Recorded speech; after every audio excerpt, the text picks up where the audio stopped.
Okay. So how can I?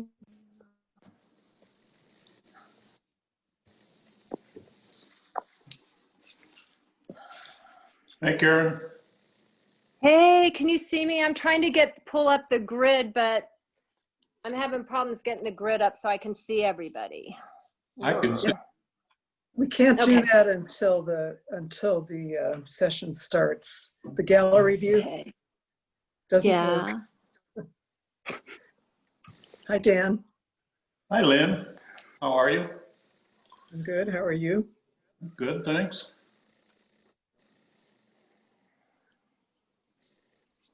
Good Did to you lose see you. some emails?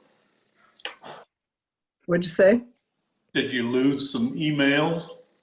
Yeah, but now I've been looking in my quarantine report and they're there, but I still can't get into them.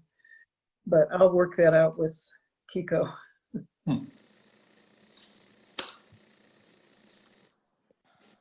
You know those quarantine summaries that we get? Yeah. I just delete them now because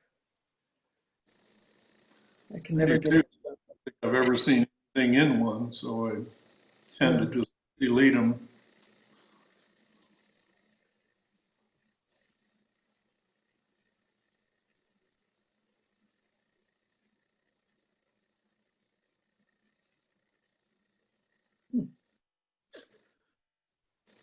There we are.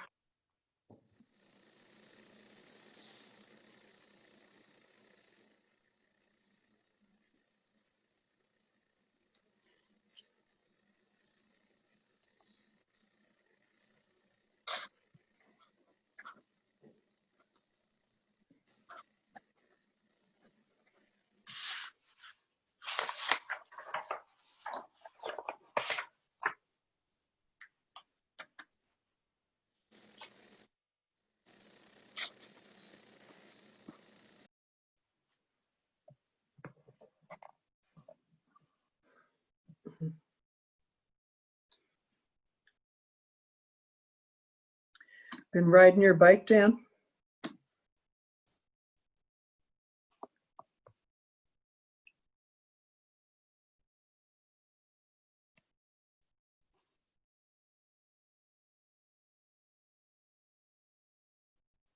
You're muted and I can't seem to mute myself. Yeah. Can they hear me now? Yeah. Yeah, I've been riding a lot. It's the best time to live in New Mexico is September and October. Sure is. Beautiful days.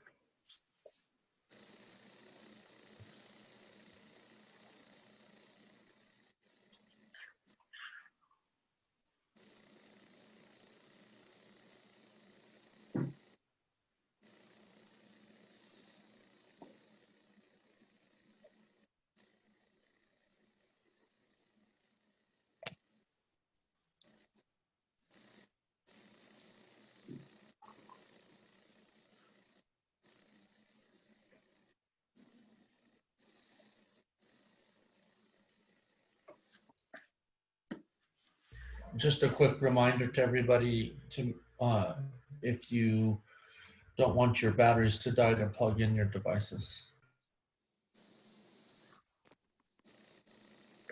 I've got my plug ready. Kiko, I can't mute or stop video on my Zoom. I'm not Then sure your why. mute, when you pull down the screen, will be on the bottom left. The individual mute. It's there, but it doesn't, whatever. I can do it from here, Lynn, if you need me to do it at any time, just let me know. Okay, thanks.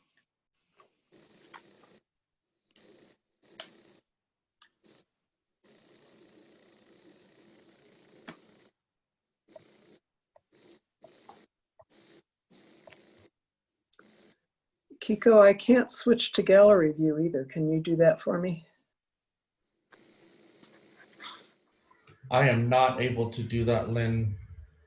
Jeez.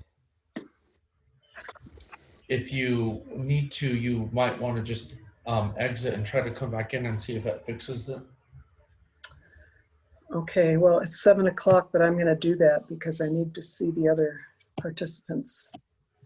Okay.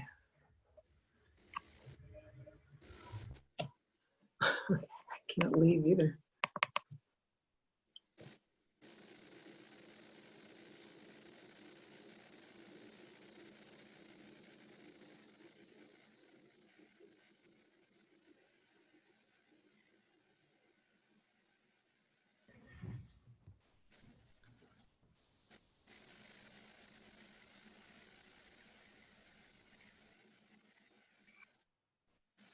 Okay. Now it's working. All right. I call the October 13, 2020 regular Planning and Zoning Commission meeting to order. It's 7:01 p.m. And first item is roll call. Commissioner Christensen, Present. Commissioner Benavides, Present. Commissioner Park. Don't see him yet. Commissioner Seavey, Present. Commissioner Gay, Here. Commissioner Berenson, Here. Commissioner Eby is here. All right, the next item is approval of the agenda. Director Justice, are there any changes to the agenda? There are no changes to the agenda. All right, is there a motion to approve the agenda? I move to approve the agenda for the 13th of October 2020 meeting. Thank you. Is there a second? I'll second it. Or you. Who got it first? I saw Gil. He's right in the middle of my screen. So Commissioner Christensen moved to approve the agenda and Commissioner Benavides seconded. Again, we'll do a roll call vote. All in favor? Commissioner Christensen, Aye. Commissioner Benavides, Aye. Commissioner Park is not here yet. Commissioner Seavey, Aye. Commissioner Gay, Aye. Commissioner Berenson, Aye. and Commissioner Eby. Aye. The motion carries unanimously. And I vote yes too, Lynn. This is Al. Well, you're here now? Yeah. Okay, good. So you're on my second screen. I'll have to toggle back and forth. Okay, now you're on the main screen. Thank you. All right, the public comment period comes next, where residents may address the commission to comment on issues, problems, or successes on topics that do not appear elsewhere on the agenda. Kiko, are there any members of the public who have signed up and wish to speak at this time? There's nobody signed up. I'll see if anybody needs to raise their hand.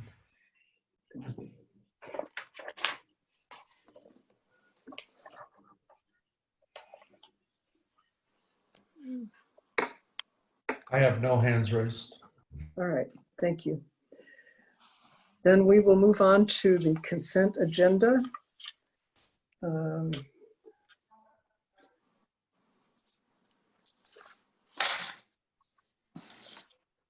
So all matters listed under the consent agenda are considered to be routine, will be enacted by one motion. There's only one item on the consent agenda, and that is approval of the minutes. I do have a couple changes that I've been asked to make.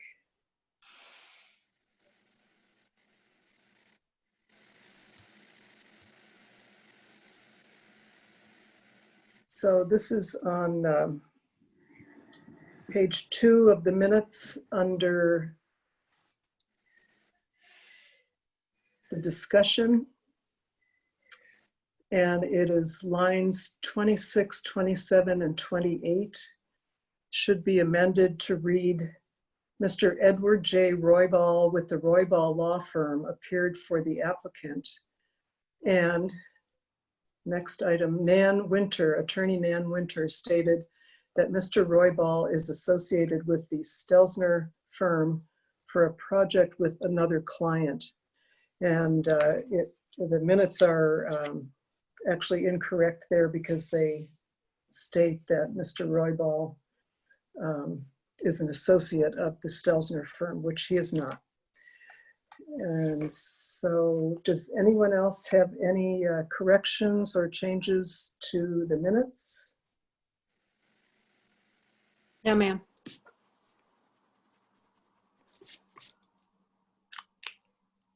Oh, actually, I found another one on page 1. It says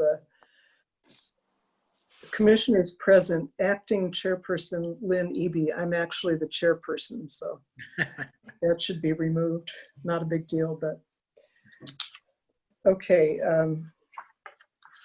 Is there a motion to approve the minutes as corrected? I'll make a motion to approve the minutes as corrected. Thank you. Is there a second? I'll second. Okay. So Commissioner Benavides has moved to approve the minutes as corrected. Commissioner Berenson seconded the motion, and I'll do a roll call vote for approval. Commissioner Christensen, Yay. Commissioner Benavides, Yes. Commissioner Park, Yes. Commissioner Seavey, Yes. Commissioner Gay, Yes. Commissioner Berenson, Yay. and Commissioner Eby, yes. Thank you. Then we will move on. And I want to encourage all the commissioners to, if you have a comment and I don't see your hand raised or something, please speak up, because I think I've missed some comments in the past and I don't want to do that. I don't mean to do that. So if I don't see you, just make some noise. So the first item is AS 20-06. And it's a request by Don Nieto Gui and Robert Gui for preliminary plat review and recommendation to the Board of Trustees of a major subdivision for 12.217 acres of property in the A1 zone in the South Rio Grande character area. Property is located at 7200 Rio Grande Boulevard Northwest and is legally known as tracts 136A and 136B, MRGCD map number 27, situate in projected section 20 T11N R3E NMPM, Village of Los Ranchos de Albuquerque, Bernalillo County, New Mexico. The property contains 12.2 acres more or less. Any commissioners who are recusing on this item? Seeing none, Attorney Winter, please swear in Director Tiffany Justice. Tiffany, please raise your right hand. Do you swear to tell the truth, the whole truth, and nothing but the truth? I do. Thank you. Okay, Director Justice, may we have your planning report? So commissioners, the proposed subdivision is going to create 3 A1 zoned lots. Each lot would be at least 1 acre and would have access through a 30-foot wide access easement with a 40-foot wide radius turnaround. Each lot is going to have a single family residence. Since this subdivision involves more than 5 acres and creates more than 2 lots, it's considered a major subdivision. Following this preliminary meeting is preliminary approval at the Board of Trustees and then final approval of the plat at the Planning and Zoning Commission. Major subdivisions are required to go through the site development plan process, which is being done in the next agenda item. Properties surrounding are all zoned A1. And all of the lots that are going to be created, as I said before, are also zoned A1.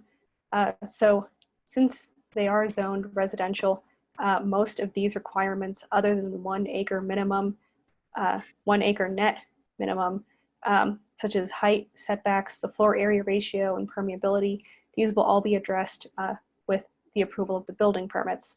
The roadway dimension meets the village requirements of a 25-foot wide minimum, and the size of the emergency turnaround seems to be just short of the International Fire Code minimum specifications for the cul-de-sac diameter. It's 91 feet instead of 96 feet. So the department suggests confirming the size of the turnaround with the fire marshal and increasing the diameter is needed. During construction, the applicants will be required to mitigate dust and potential stormwater pollution with a stormwater pollution prevention plan. So going through the considerations for subdivision platting, the first that's applicable is the maintenance of rural atmosphere. The village encourages maintenance of the rural atmosphere, which is accomplished in this case through maintenance of existing MRGCD irrigation and provisions to maintain the undeveloped land. There's also a 280-foot setback from Rio Grande Boulevard, which applies. Services, the applicant has requested a letter stating water and sewer availability for all the properties in the subdivision, which they will need to have by the final approval. The utility plan and the site development plan also shows the placement of utilities. For preservation, the site's historic aspects are preserved with this plan. And for the area plan, there's the proposed master plan for the total area is not applicable. That's a requirement that's typically reserved for larger subdivisions with common space areas, that kind of thing. The street alignments, proposed sewer, water, and drainage systems extend, complement, and conform to the existing municipal streets and facilities. And this also conforms with the master plan in several sections. The overall village goals, the village form, open space, historic preservation, and residential development. The requirements for the preliminary plat are met. The applicant is in the process of obtaining a financial guarantee instrument. This will be provided with the subdivision improvements agreement, which is required for filing of the final plat. The proposed location and width of the easements are noted on the plat, and corrections are noted in the conditions. And one owner is noted for the plat. A condition of approval notes that if there are multiple owners, multiple names and signature lines must be included.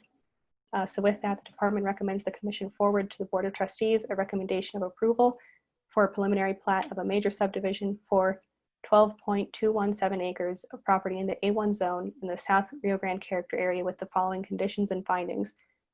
The conditions being that the final plat shall contain all the required language to be placed on the plat, i.e. data notes, vicinity map, public utility easement statements, restrictions, legend, and certifications. And I have a list of technical corrections that need to be made on both sheets. All utility systems shall be underground if the utility company permits. All the requirements of the Albuquerque-Bernalillo County Water Utility Authority shall be met in the installation of the utilities and governing rules and regulations adhered to. All development shall be carried out in accordance with the applicable state laws and village ordinances. A subdivision improvements agreement will be required prior to filing of the final plat to guarantee completion of the required improvements. And a financial guarantee instrument in the amount of 125% of the estimated infrastructure costs must be submitted prior to filing of the final plat. The subdivision meets the requirements of the considerations for subdivision platting and also meets the requirements of the preliminary plat, and public notice requirements have been met. And so with that, I stand for any questions. Thank you, Ms. Justice. Are there any questions from the commissioners for Director Justice? Was it last month that we considered the this same property, or was it the previous month? I think it was last month. Yes, Chair Eby, this item was, this and the next item were both on the last agenda for sketch review. So no action was taken at that last meeting. That was a preliminary concept review. Okay, thank you.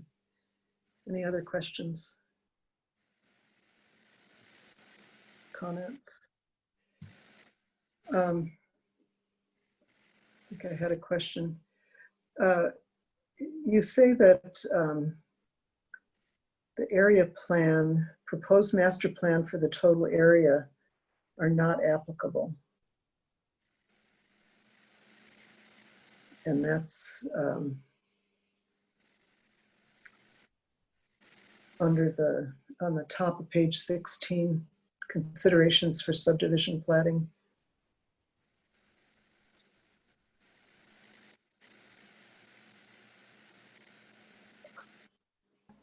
Yes, so that is the case.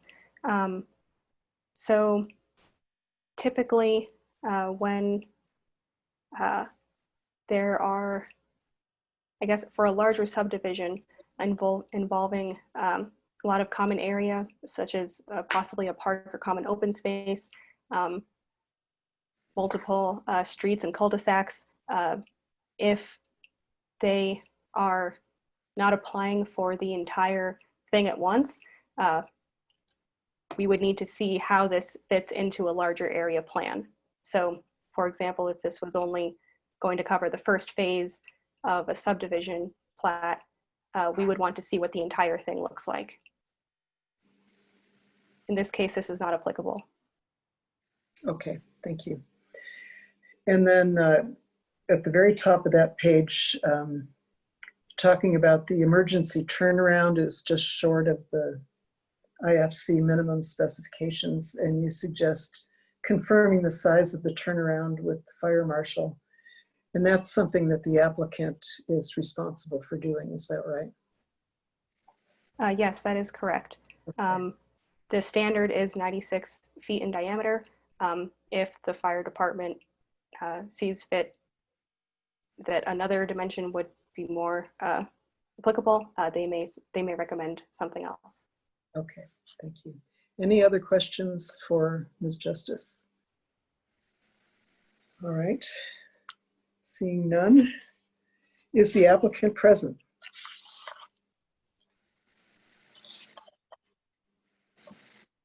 Yes, stand by.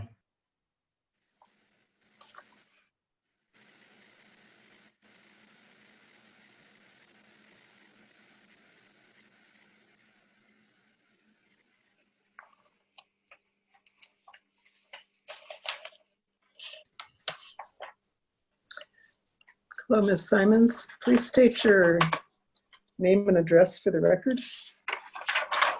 My name is Bree Simons, 286 Los Pinos Road, Santa Fe, New Mexico, 87507.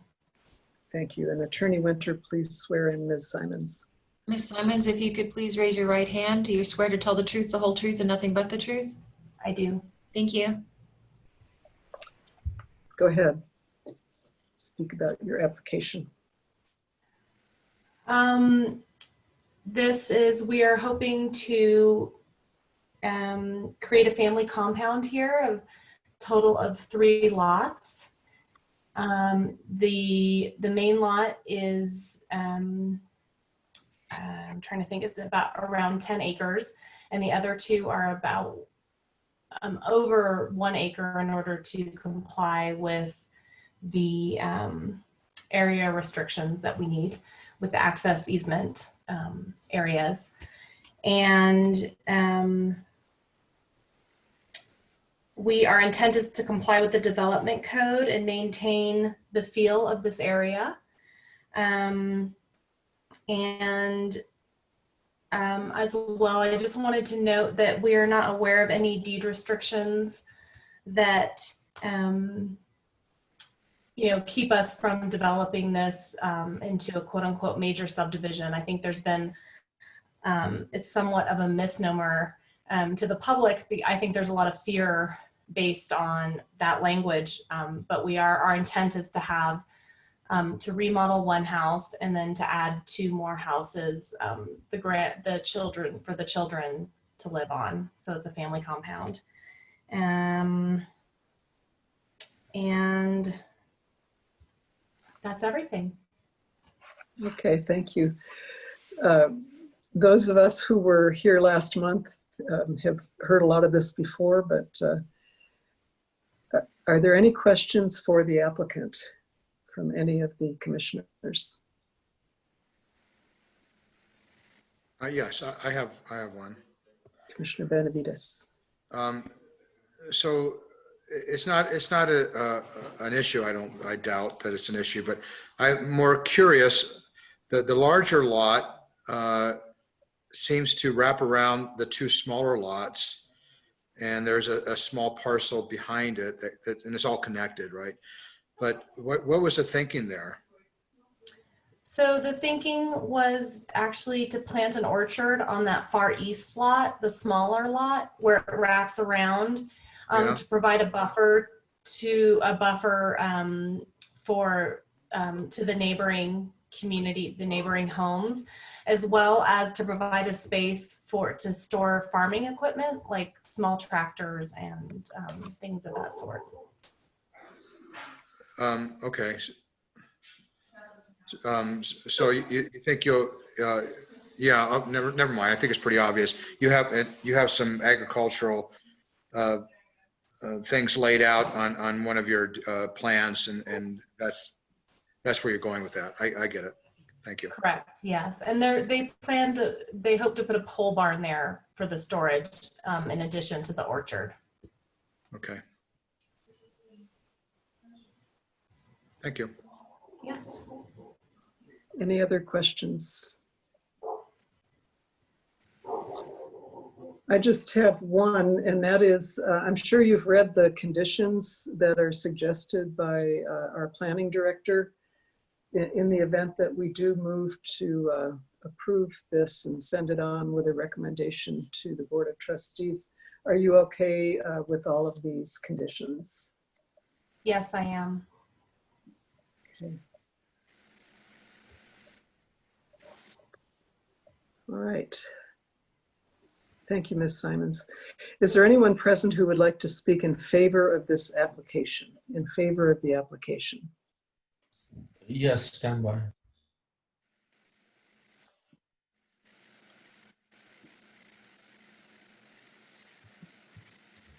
Actually, I was wrong on that. There is no one with their hands raised. All right, thank you. Is there anyone present who would like to speak in opposition to the application? Opposition to the application.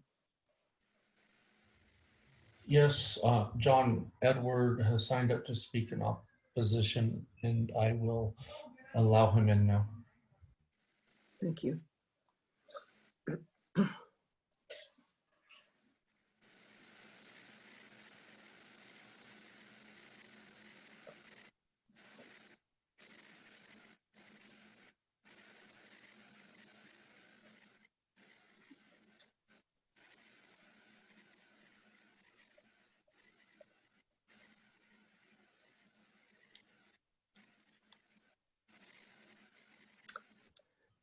Okay, Mr. Edward, please state your name and address for the record.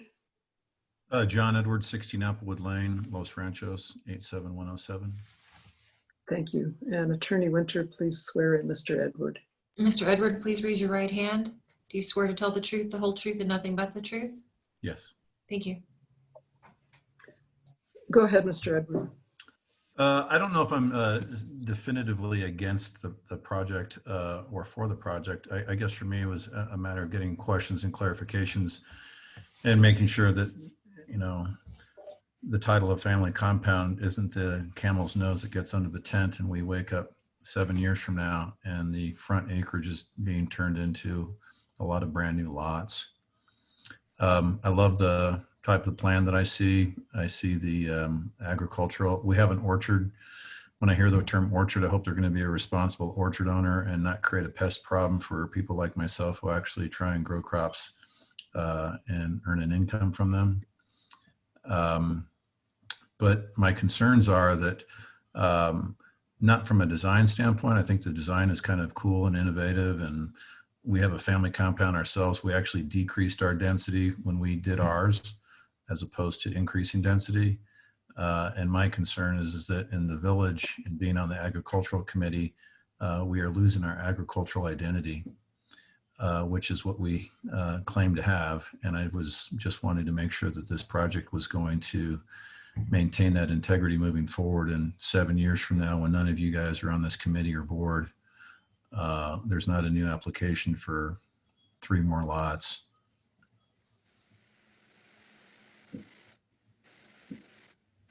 Okay. Thank you, Mr. Edward. Is there anyone else who wishes to speak in opposition to this application? Chair Eby, I have a written comment that I'd like to read aloud that was submitted earlier today. The person is Rebecca Digman at 13 Applewood Lane Northwest, Los Ranchos, New Mexico, 87107. This land backs up to my street, and the increase in traffic on Rail, Green Valley, Chavez, Los Ranchos, and especially Guadalupe Trail and Chamizal would be detrimental to property owners on these streets. I think this would be one step closer to moving our village away from the semi-rural atmosphere that we all love. This was more of a question that we provided some clarification on, but I would like to know how many houses are proposed to be constructed on this 12.2 acres. It's very difficult to determine what a major subdivision will entail, but anything more than 5 houses I would be completely opposed to. Okay, thank you, Ms. Justice. Are there any other speakers or letters to be read into the record in opposition to this application?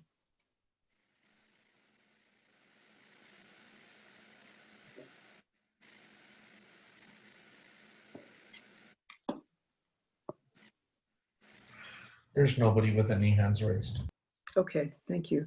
Would the applicant like to respond to any of these comments? Yes, please. Go ahead.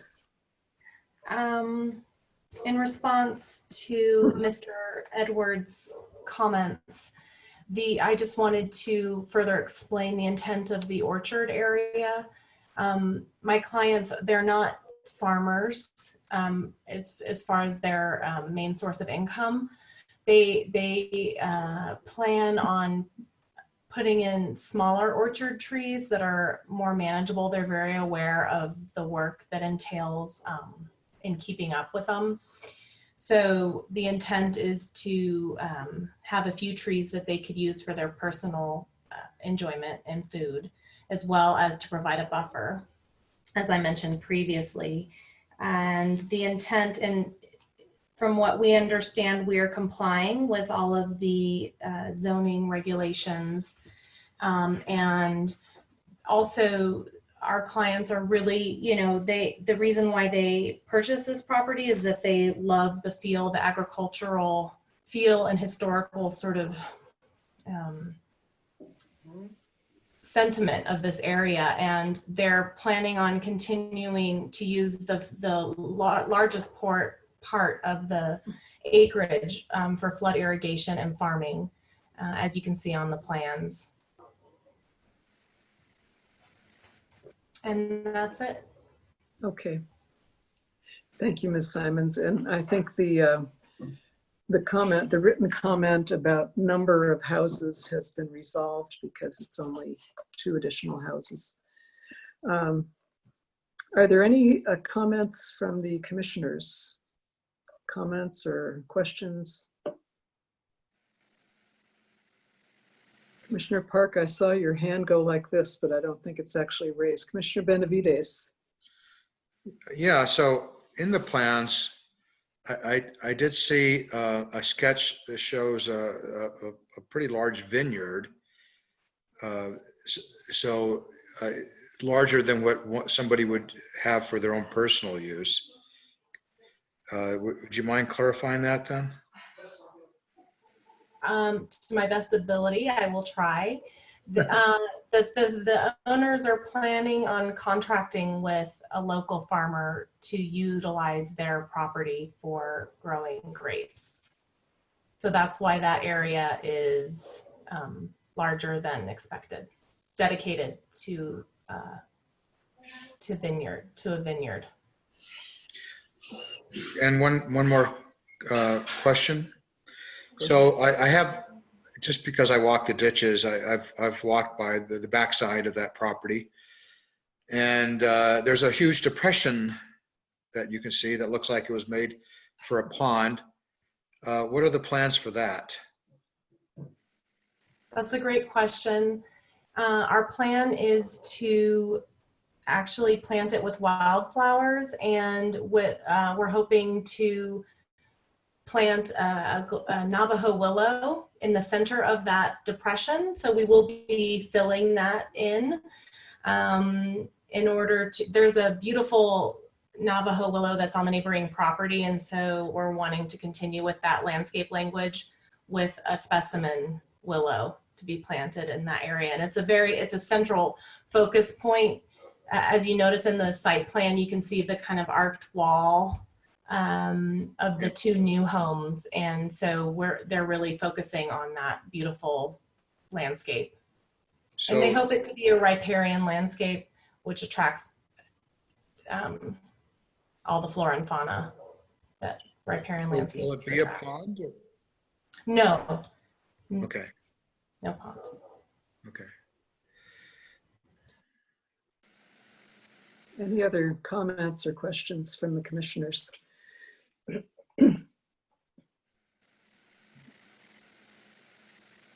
I think Mr. Edwards has left, but I was curious as to what type of agriculture he's involved in, and whether he sells at the growers market. But I hope your clients would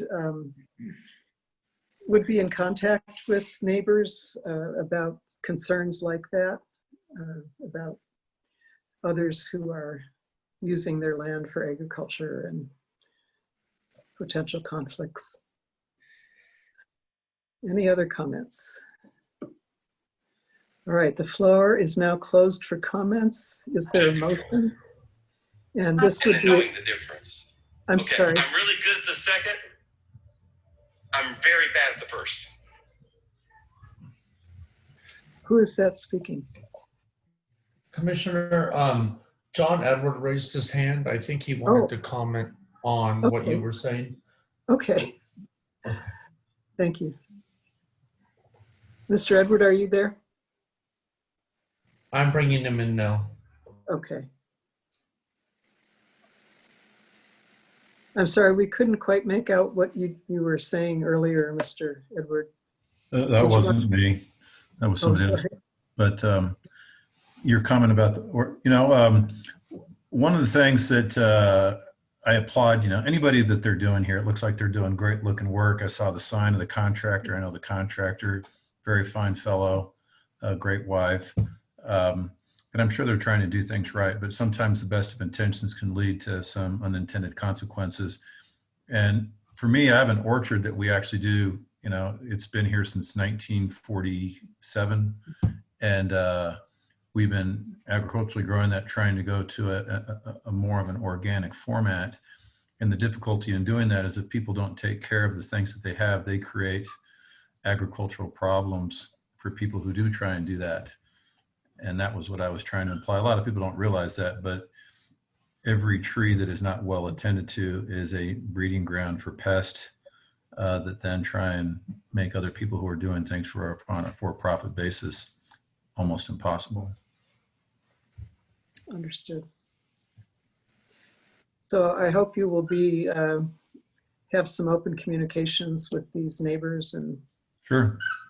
address your concerns. But I don't know if my first question was ever addressed. Is this, what are the limitations of this not turning into 6 or 7 homes? I don't know if that was adequately addressed earlier. Well, that would require, I'll just respond to that, and maybe Ms. Justice can respond if I misspeak. That would require a whole new procedure. And I know that the front part of that property is on Rio Grande, I think. And so there's is it a 50-foot setback in which there can't be development? And so I think there are a lot of protections built in. Ms. Justice, would you like to comment to Mr. Edwards? Sure. Commissioners, Mr. Edward, so there is a 280-foot setback from Rio Grande Boulevard in which no structures can be placed. As Chair Eby mentioned, if they were to come in for another application, it would go through this similar process again because the larger remaining portion property would involve more than 5 acres. So this would be a major subdivision that would go before the commission again. So no actions would be taken without, I guess, the commission and the board and the public being aware of it. And then if there are deed restrictions on the property, those do still apply. Thank you very much. And I wish them luck in their endeavors because a good project helps everybody. Thank you, Mr. Edward. All right. I've closed the floor for comments and then I kind of informally reopened it. So I'm going to close again unless I see that somebody wants to comment here.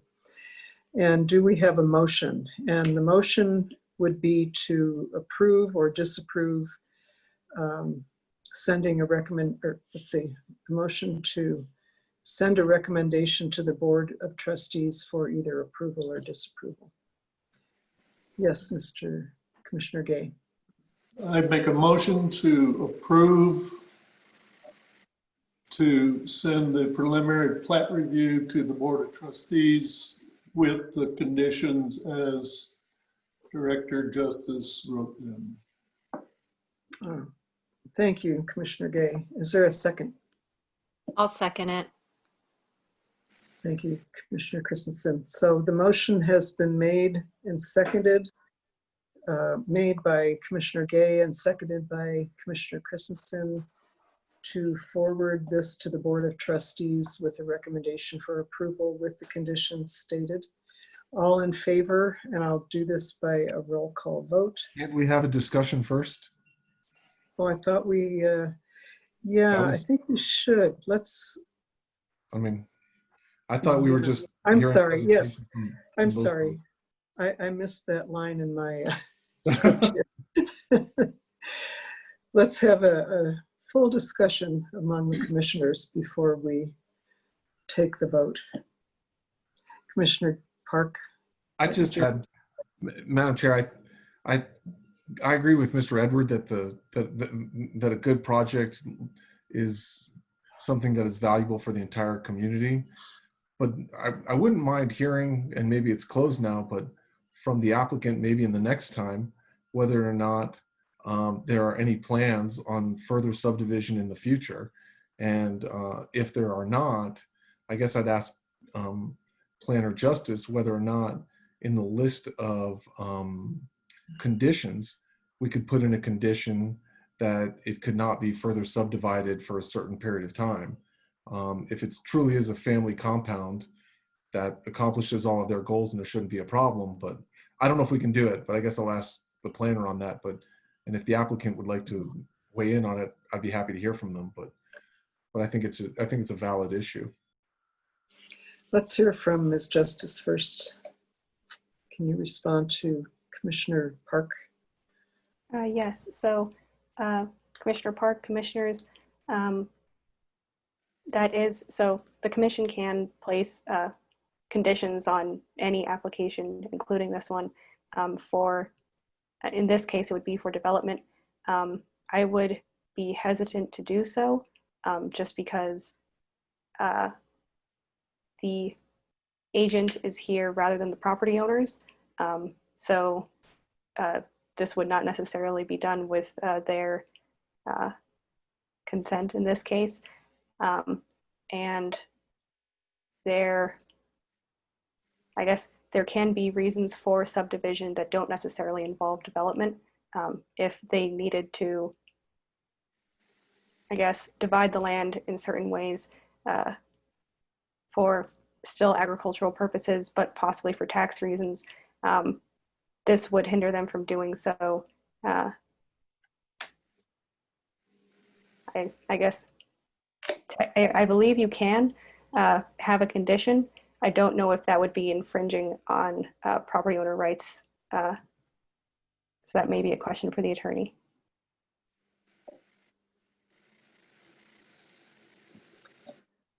Sure, Nan, because I mean, Ms. Winter, would you like to comment?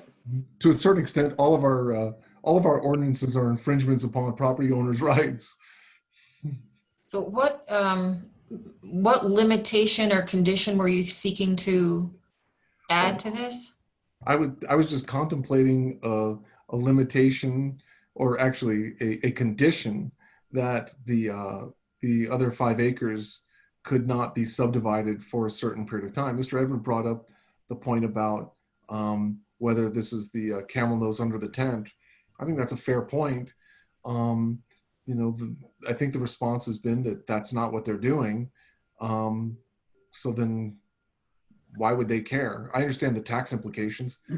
Like I said, I also understand the implications that we're putting burdens on the land. But I mean, honestly, the reason we're here is because there's all kinds of burdens already on all of our land. You can't build a guest house without having a permit.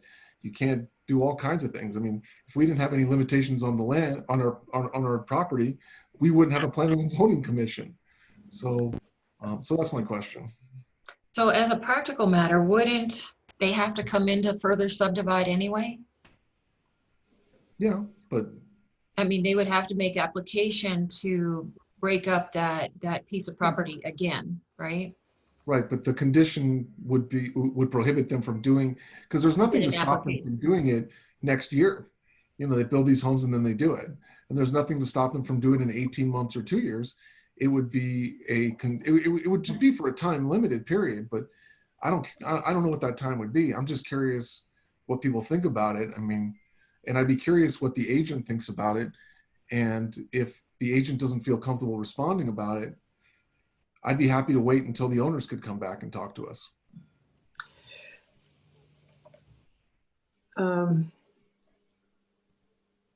Who made the motion here? I know it was that you, Commissioner? Okay, Commissioner Gay. So there's a motion on the floor that doesn't contain this condition. And so I understand your concern, Commissioner Park. So I think we should vote unless Commissioner Gay wants to amend his motion. So, Madam Chair, that's the problem with these. You've just illustrated what's the problem with the meeting, right? Is we're not allowed to have any discussion on what we're going to do until after a motion is made. If we'd had this discussion prior to a motion being made, perchance it could have been part of the motion. But we're not allowed to do that for whatever reason. Well, this is y'all's determination. So I think that so before we vote, I would like to have a conversation on this. If you're not going to give me a conversation on this, then what's the point? Well, I think we're having the conversation, but it's really up to Commissioner Gay if he wants to amend his motion. So, if he does. Sorry, may I interject, commissioners? Yes. So this is still part of the discussion until there's actual consensus on the discussion. Commissioner Gay does not need to amend his motion in any way. And the agent does have their hand raised. If you would, I guess, reopen the floor, they can speak to this.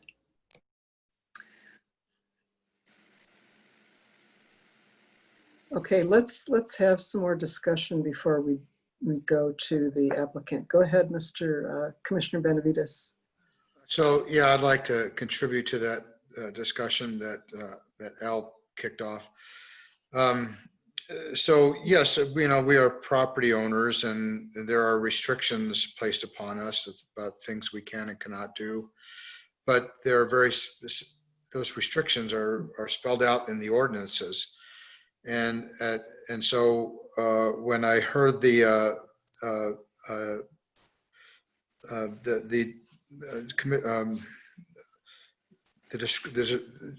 report from Tiffany Justice, I heard her say that the applicant was in compliance with all the ordinances. So if we were to deny a subdivision later down the road, do we have any grounds to do that? So that would be a question that I would ask of our director, Justice. So Commissioner Benavides, commissioners, no, there would be no reasons to deny a subdivision unless it were, say, violating a deed restriction that's currently on the property or a conservation easement that's currently on the property. so long as it would conform with our ordinances, we would, or at least the department would recommend approval. The commission still has the option to deny it. And Gil, I want to be clear, like, I'm not suggesting we deny the application. I think the application is fair. I just want to have we can add conditions. All I'm talking about is whether or not we want to consider adding a condition. I'm not talking about denying the application. All I'm talking about is a very myopic little scope on adding an additional condition. That's all I'm asking about. Okay. And Commissioner Berenson had a comment. Well, I just wanted to comment on Al's issue with the process. And I think he has a good point. And I wonder if there's any way that, I know this isn't regarding the application, but I'd like to bring this up as a procedural error. I think we should potentially have a discussion before we make motions. And I don't know whether that was designed way before, but I being on other boards, I see that we have discussions before a vote comes about. Anyway, that was my two comments, because we've had this issue in the past where a motion's made and then we have a discussion after the motion, and then we're like juggling to figure out whether we need to amend the motion or something to that effect. If we would have the discussion beforehand, I think then everybody's ideas regarding a motion could be taken into consideration. That's my 2 cents. Okay, well, I'll just comment on that because I've been on this commission for several years, and this is the way it's always been done. And I apologize for skipping over the discussion part, but we always have the motion and then the discussion among the commissioners, unless questions come up before then. So, and I don't know if it has to be that way, but that's the way it's always been in my experience. Go ahead, Commissioner Park. I mean, that, with all due respect, that's a terrible answer. I mean, if we're just doing it because that's the way we've always done it, I mean, I don't know that that's a great idea. I think we should, and I know Nan's going to point out Robert's Rules of Orders. I can tell you because we've had this discussion, but we don't have to acknowledge and follow all of Robert's Rules of Orders. We've done this and we've had this issue come up multiple times, and all we're ever doing, Rachel's right. We're undoing motions, we're redoing motions, we're amending motions. I mean, after the presentations, we should have a discussion, and then once we're done with the discussion, we should do a motion. If that requires us to change the way we've done things in the past, from my perspective, so be it. But I'll tell you, Lynn, I served in the state legislature. We never took a motion on a bill until we've discussed it. I've served on corporate boards. I've served on governor appointed boards. Not a single board has ever proceeded the way we proceed. I think it doesn't make sense. So I'll stop on that. I mean, could I interject, commissioners? Could we revisit this under new discussion or commissioners' informal discussion and just proceed through the meeting sure. with our... Thanks, Tiffany. Thank you. Yeah. Okay. My point is still on the variance conditions. So. Okay, so I don't favor adding the condition that you have suggested, Commissioner Park. How do other commissioners feel about it? I do not do that either. Right. Is there anyone else who thinks it is a good idea? At this point, I don't favor adding an additional condition, just because I think it's important to be consistent with other applications. And if there's no guidance or directive in an ordinance or guidance from a master plan, I see us being inconsistent. So at this point, just to do that worries me. However, I agree that with Al that maybe we ought to think about these things, but at this point in time is probably not the right time. Okay, anyone else want to comment? Madam Chair, the applicant had their hand up. I was just curious if we could hear from them. It might be closed. You can close it, but Yeah. I can count votes. Chair Evie? Commissioner Seavey, did you have a comment? Yeah, this is much more granular, but I wanted to make sure, do we need to add to the conditions that they need to confirm the turnaround radius with the fire marshal? I do not think that is written inside of what was provided in the packet. Not to go so granular, but I don't know if that's just implicit that they will look into that later. Commissioner Seavey, commissioners, if I could clarify, that is a requirement of the next item, site development plan, that they follow all fire department rules. Okay. Thank you, Director. Okay, I'm going to call the motion then, as it was made by Commissioner Gay and seconded by, I think it was Commissioner Christensen. Commissioner Christensen, how do you vote? Yay. Commissioner Benavides? Yay. Commissioner Park? Yes. Commissioner Seavey? Yes. Commissioner Gay? Yes. Commissioner Berenson? Yay. And Commissioner Eby, yay. So the motion carries unanimously. And let the record show that public hearing item 4A, the request by Don Nieto Goy and Robert Goy for preliminary plat review and recommendation to the Board of Trustees of a major subdivision, is formally closed. And thank you for all of the people that made comments, and I think we've had a lively discussion here, which I always enjoy. So let's move on to the next item, which is B, SDP 20-05. And this is related to the first item.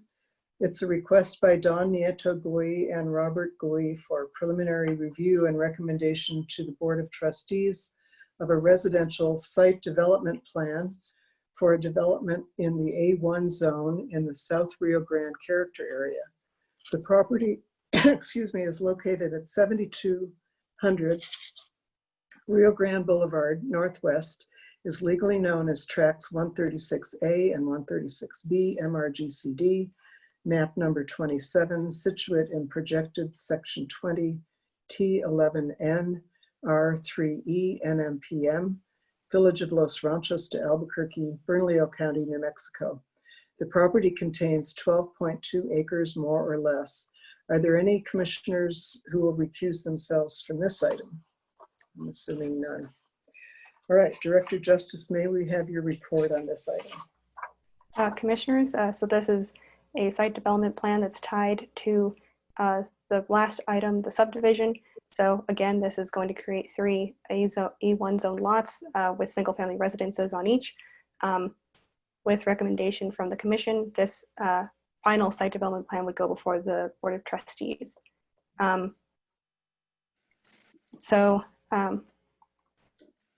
Again, compliance with the floor area ratio, the height regulations, fences and walls regulations, these will all be confirmed during issuance of building and fence permits. The proposed uses of agriculture and single family residence are permissive in the A1 zone.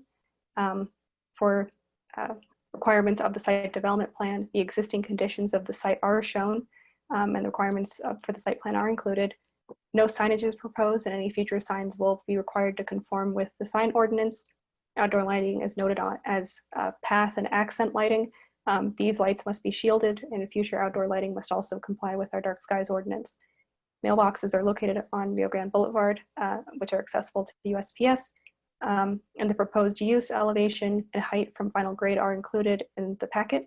Exterior materials and colors are not required for residential development, as residential development is not subject to our section on design regulations. The applicant must include the proposed square footage of future carports for all lots, just as part of the floor area ratio. As mentioned before, this property is subject to the 280-foot setback, and the proposed site plan complies with no structures proposed in that setback, and the proposed structures are also compliant with the other setbacks. So for the grading and drainage plan, much of the lot is permeable, which will provide drainage for the property. The grading and drainage plan for the site, including proposed structures and an impermeable surfacing, must be done by a licensed professional engineer and reviewed by the village designated engineer. This must be done before the final approval. For roadway standards, all 3 lots will be accessed from an asphalt paved private access easement from Rio Grande Boulevard. In this case, a traffic impact study is not required. No curbs or gutters are proposed, and paved private roadways must meet our specifications and will require cross sections. For parking requirements, one parking space is required for each bedroom, with the garages, carports, and additional parking identified on the plan. They meet this requirement. Loading and docking areas are not required for residential properties, so that's not included. Trash receptacles are required to be accessible by waste management. Residential rollout bins will be accessible from Rio Grande Boulevard. For landscaping, there's not a minimum area that must be landscaped since this is zoned residential. The landscape plan shows a variety of trees, shrubs, grasses, and flowers throughout all of the lots, and existing landscaping around the house will be maintained. For utilities, as mentioned before, they're in the process of getting a letter confirming water and sewer availability from the Water Utility Authority, and they will also need to confirm existing and proposed locations of fire hydrants with the fire department. As mentioned in the last application, the applicant must meet Bernalillo County Fire Department requirements. And then there is a requirement 9.2.25 4S, which when there are changes to the uses, the parking, the landscaping on a property, that requires and triggers a new site development plan. This requirement is moot, as permissive and conditional uses and additional construction in the A1 zone do not affect typical site requirements, such as parking, design, and landscaping. If this were a commercial property, that would trigger that need for a new site development plan. In this case, these are all permissive uses that typically don't require site development plans for residential properties. Like all residential properties, changes to the site may require grading and drainage plans, building permits, fence permits, but this should not require resubmittal of a site development plan. So with that, the department recommends the commission forward to the Board of Trustees a recommendation to approve the residential site development plan for development in the A1 zone in the South Rio Grande character area with the following conditions and findings. The conditions that the proposed square footage of the lots must include future carports and existing and proposed construction on lot 1. The setback shall be corrected to show that the south of lots 2 and 3 are subject to the 25-foot front setback, and lot 1 is subject to a 15-foot side setback, not a 25-foot side setback. The grading and drainage plan must be submitted, reviewed by the village designated engineer, and corrected prior to approval of the final site development plan. Verification of water and sewer availability must be provided for the final site development plan. A letter from the fire department confirming fire hydrant location must be included in the final application. Our sections on paved private way and gravel private way must be included in the final site development plan. Any future signage must comply with the sign ordinance, and sign permits must be obtained. Exterior lighting must comply with the dark skies ordinance. The final site development plan must meet Bernalillo County Fire Department requirements. Construction shall meet all current village, county, and state codes. The final site development plan must be executed by the applicant. With the findings that this is in conformance with the 2035 master plan, with the overall village goals, village form, open space, historic preservation, and residential development, and the proposed development meets the requirements of A1 agricultural residential zone, and public notice requirements have been met, and I stand for any questions. Thank you, Ms. Justice. Are there any questions from the commissioners for Director Justice?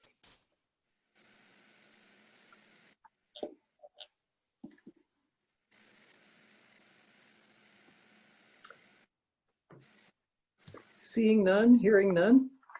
Is the applicant present?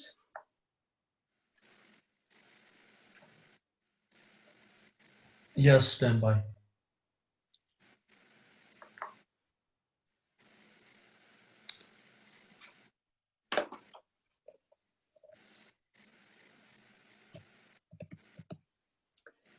So Ms. Simons, you have been previously sworn by the attorney, so you're still under oath. And please give us your presentation if you have anything further to add to what has gone before. I have nothing further to add at this time. Okay, thank you. Are there any commissioners who have any questions for the applicant about this? Yes, Commissioner Park. Sure. Would the applicant care to respond to Mr. Edwards' question about plans to expand or to further subdivide the property in the future? I know you had your hand up, but I figured I'd just give you an opportunity. Thank you, Commissioner Park. While I have no authority to stipulate on the conditions of the approval, I do want to reiterate that the property subdivision is well within the subdivision parameters. My clients have no intent to further subdivide this, but I am concerned about the conditions that might be placed on this for subdivision tax reasons, property rights, and property value in regards to that. And that I think I have complete trust in the code, which is restrictive and respective of the this place, and we have fully complied.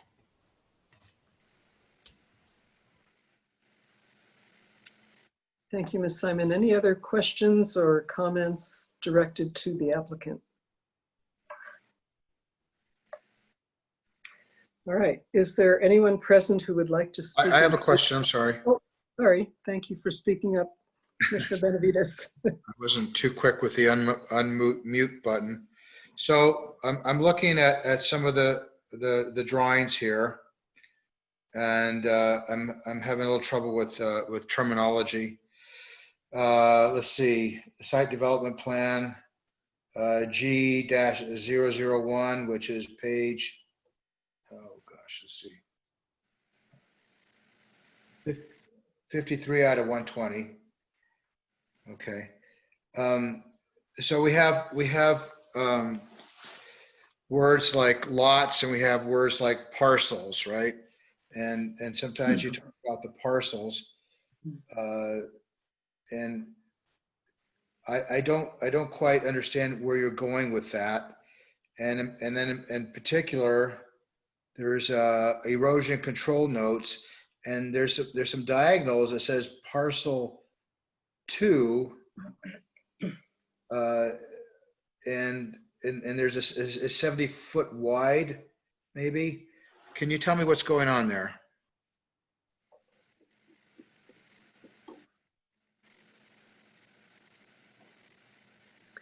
Are you referring to page 56, Gil? Oh, yeah, I'm sorry. I'm having a little trouble navigating with notes here.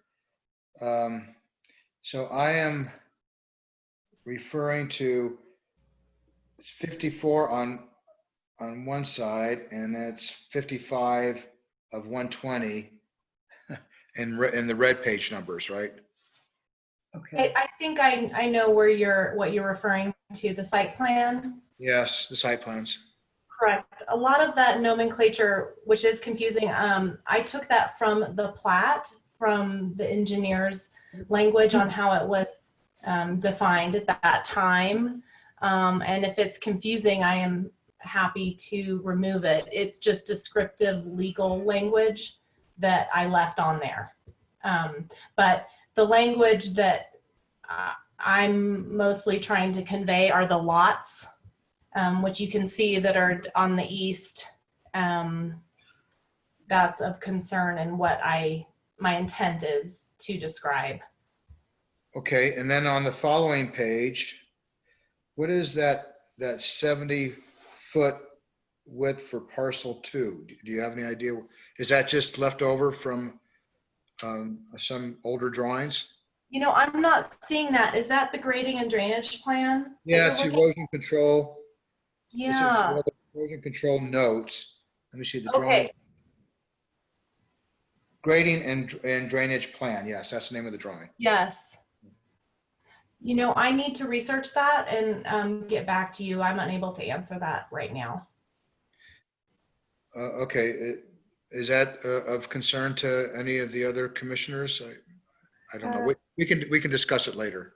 If I could interject, Commissioner Benavides, commissioners, so this grading and drainage plan, so you'll note in the conditions that we didn't say that, you know, the grading and drainage plan had been reviewed by the village engineer yet. It wasn't quite good to go. This is because this grading and drainage plan was actually done, I believe, prior to the site plan process. So right now, this property is 2 MRGCD tracks. I'm not exactly sure where that division line makes it into 3, but this, you can see that this grading and drainage plan doesn't show the proposed houses, and it shows the current contour of the pond. So this grading and drainage plan is out of date, and it doesn't actually show what the proposed is going to be, which is why we have the condition that we have the grading and drainage plan reviewed by the engineer, and I guess moving that step for the final Board of Trustees approval. Okay, thank you.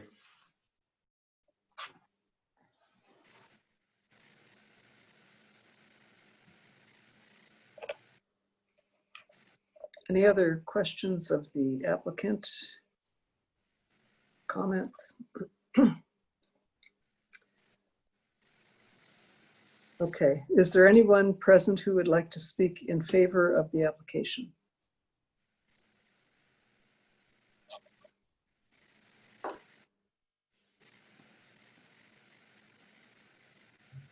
I have no hands raised. Okay, thank you, Kiko. Is there anyone present who would like to speak in opposition to the application? I have a John Edwards who'd like to speak. Okay.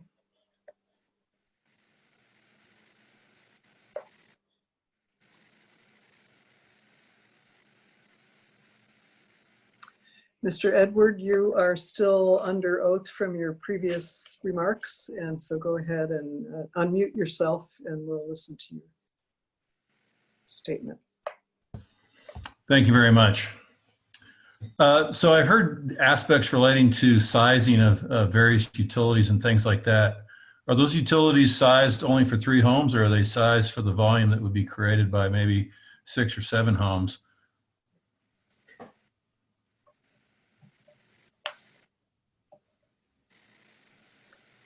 Is that something that you can answer, Ms. Simons, or Planner Justice?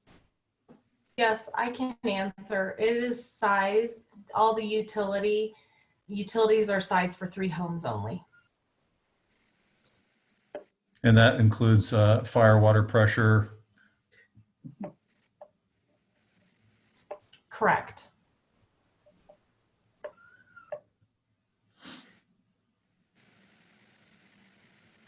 Well, in the fire, we are currently speaking with the fire department in order to adhere to to what they need in order for this to be passed. And so we're looking at, we might have to install a hydrant since this is labeled a major subdivision. Okay. I appreciate some of the comments from the commissioners there. I think that they're doing a good job protecting the interests of the public. Thank you, Mr. Edward. Anything else you'd like to say? All right, is there anyone else who is present who would like to speak in opposition to the application?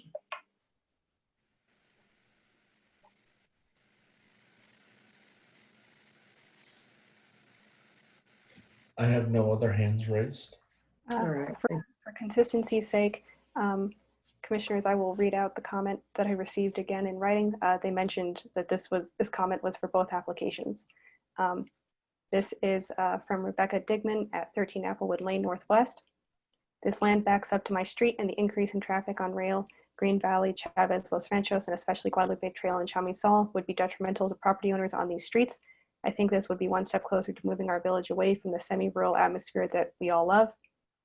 I would like to know how many houses are proposed to be constructed on this 12.2 acres. It's very difficult to determine what a major subdivision will entail, but anything more than 5 houses I'd be completely opposed to. Thank you. Okay, thank you. Would the applicant like to respond to any of the comments?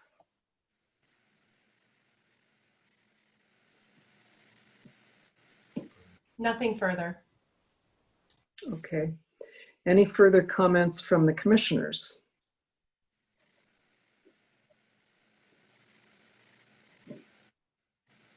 I see Mr. Parks' lips are moving, but he's muted. Okay. Talking to his kids maybe. All right, I'm going to close the floor for comments. Is there a motion? And this would be a motion to provide a recommendation to the Board of Trustees to either of approval or non-approval.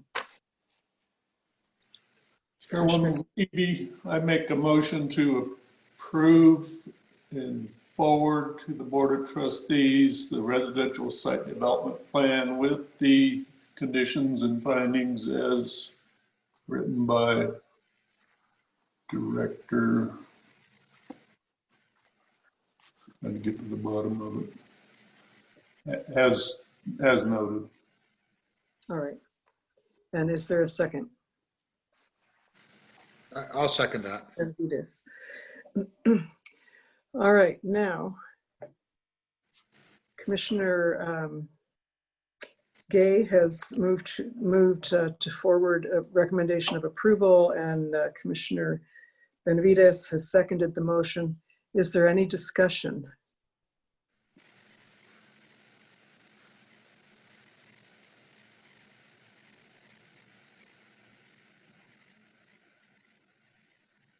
Any discussion among the commissioners?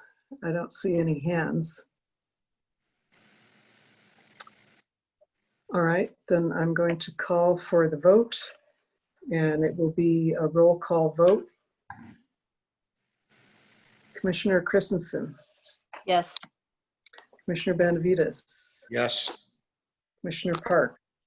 Yes. Commissioner Seavey. Yes. Commissioner Gay. Yay. Commissioner Berenson. Yes. Commissioner Eby, yes. The motion carries unanimously.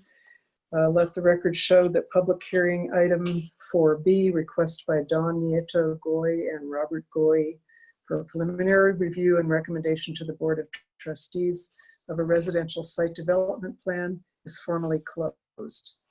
And again, thank you all the people who have attended and made comments, and especially the applicant and Mr. Edward.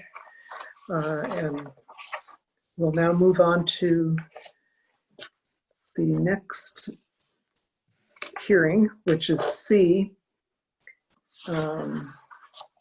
Site Development STP 20-06, a request by Mary Dow Trust for sketch plat review for a commercial site development plan for a redevelopment in the C1 zone with special use permit in the 4th Street character area.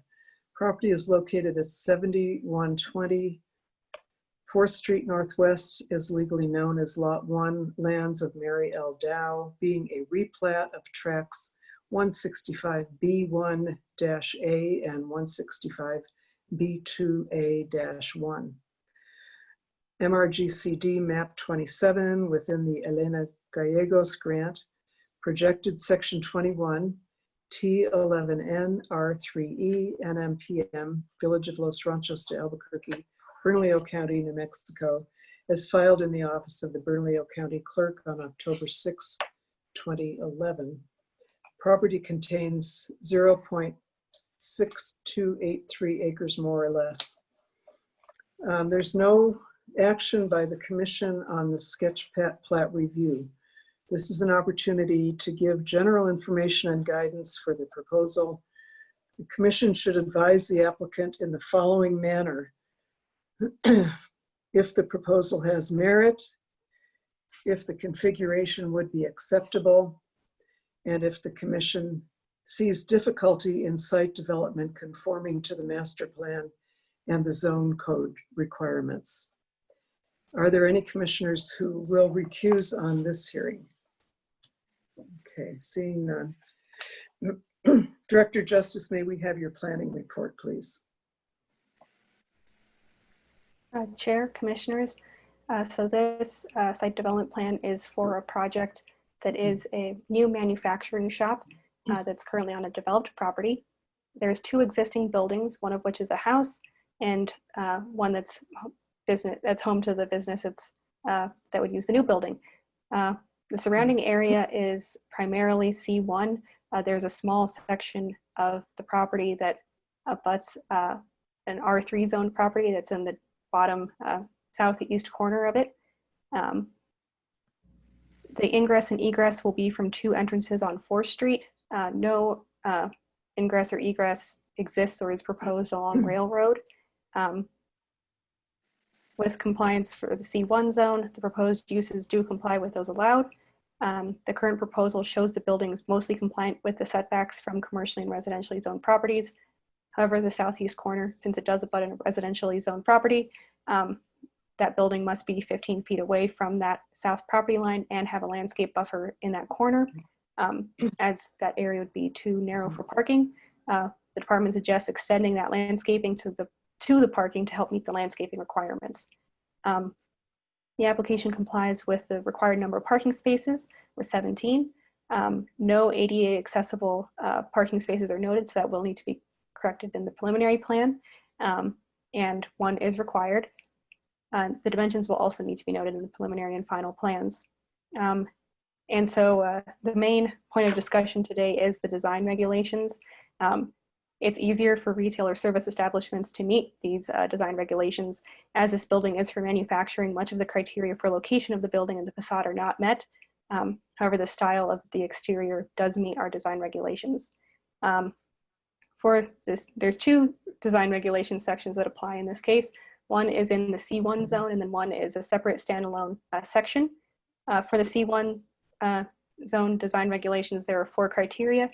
The first is met. The second, the side that faces 4th Street does not have transparent glazing. This doesn't meet the design requirement, but this building is for manufacturing, so it's preferable for the applicant that the contents are not visible from the outside. This building is also set back from 4th Street, which does lessen its impact on the streetscape. And since it is set back from 4th Street, the building does not meet the 3rd and 4th criteria of this section, which would prefer to have the building right up against the street. For the separate design regulation section, the applicant states the design will be a combination of Mission and Northern New Mexico style with the stucco material, color, and pitched ridged metal roof that meets these definitions. The stucco exterior will match the existing buildings on the site, and since this pre-manufactured building will have a covering and stucco that meets our design style, that pre-manufactured building is allowed. The applicant will have to note for the preliminary and the final meetings, grading and drainage, landscaping, exterior lighting, signage, utilities, and elevations. And they will have to comply with our C1 zone section, off-street parking, landscaping, dark skies, design regulations, signs, and site development plan sections. Per our section on 4th Street development, the applicant will be required to dedicate 7 feet of right-of-way along 4th Street for future village improvements through a replat. And so as mentioned earlier, the commission is to advise in the following manner: if the proposal has merit, if the configuration would be acceptable. With the ingress and egress off of 4th Street, there's no traffic impact on the residences along Railroad, at least direct traffic impact. Dedication of the 7 feet of right-of-way would impact the existing landscaping, but not the parking configuration. And when the village furthers the 4th Street improvements project, it will install the improvements in that new right-of-way. If the commission sees difficulty in the site development plan conforming to the master plan and the zone code requirements, there are no variances required for this project. the photos of the existing buildings and the building drawing propose a design that appears to comply with our design regulations. And so the main question is for the commission is, would you all approve of the design as proposed or suggest changes? Mitigation suggestions: if the proposed use has economic, noise, glare, or odor effects on adjoining properties or the overall health and safety of the community.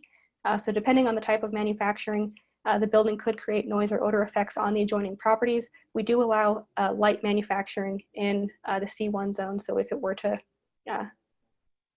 venture into moderate or heavy manufacturing, that would be prohibited. If the applicant could explain more about what kind of manufacturing would occur in this building, they may already have mitigation controls.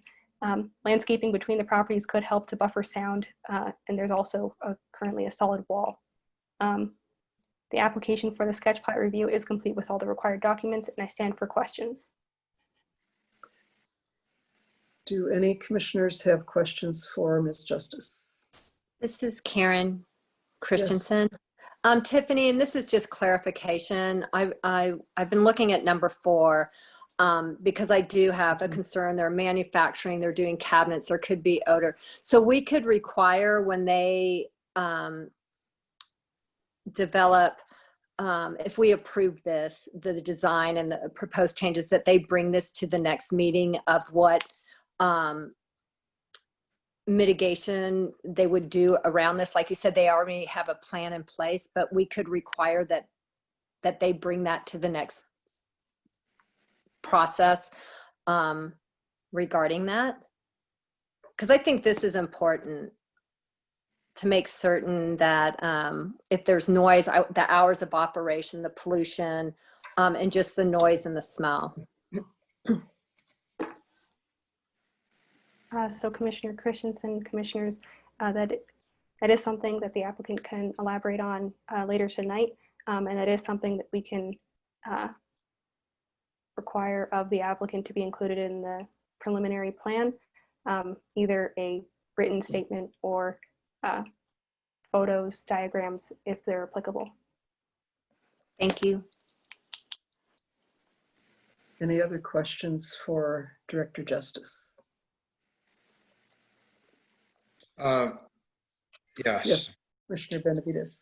So Director Justice, I'm looking at a satellite image of the property, and it appears that some demolition of a part of the building will be required. Is that correct? Or am I not looking at that image correctly?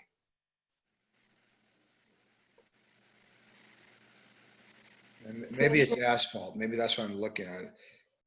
Commissioner Benavides, commissioners, currently there is asphalt and dirt, as well as some, according to that satellite image, some possible temporary structures or existing structures. The applicant may be able to elaborate whether or not those would need to be demolished. Okay. I mean, I'm seeing a pitched roof where the ridge of the pitch goes east-west, and it looks like maybe that would require some demolition. But I'll let the applicant get to it. And then one more thing. So I'm very familiar with that intersection of Roll and I say Roll, sorry, it could be Rail, but I'm going to say Roll, Roll and 4th Street. I live on the west side of 4th Street. So, but sometimes I come up Roll Road. And, you know, as you can see, that road is disjointed. It's a little tricky if you're making a left-hand turn and all of a sudden you see another car coming from the other direction from Roll, because you're not quite sure what that person might do. You know, 2 people making a left-hand turn would, you know, be a disaster if they do it at the same time. But where I'm going with this is there's a wall there that goes right up, looks like right up to the property line, that that obscures your view of any cars coming on Roll traveling west to 4th Street. And so maybe this will take the form of a recommendation, but my question to you, Director Justice, is there any requirement that we not obscure traffic on Roll Road? Commissioner Benavides, Commissioners, yes, there is a requirement that the clear site triangle be clear. So in this case, if it isn't clear, they will be required to demolish the portion that is in the clear site triangle. Okay. It may be wall height, it may be a reduction or demolition of the wall itself, but yes, the clear site triangle should be maintained. Thank you.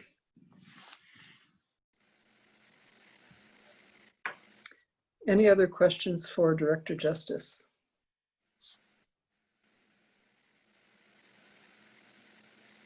Seeing none. Oh, yes, Commissioner Seavey. Yeah, Director Justice, I'm looking at definitions for light manufacturing in our ordinance, and I was wondering if you could just elaborate briefly on that, just so we're all refreshed when we hear this. Sure. Commissioner Seavey, Commissioners, if you could just give me a moment to pull that up as well. Thank you. Commissioner Seavey's got it there. Yeah, I could just read it if you need it. Do you have a question about this manufacturing, what we know about it? A specific question, Commissioner Seavey, or just? Well, I'd like to just get a little bit more familiar with that. The C1 ordinance lists some pretty specific manufacturing activities, and then the light manufacturing, the definition seems a bit more vague. So just like to get a little bit more acquainted with that.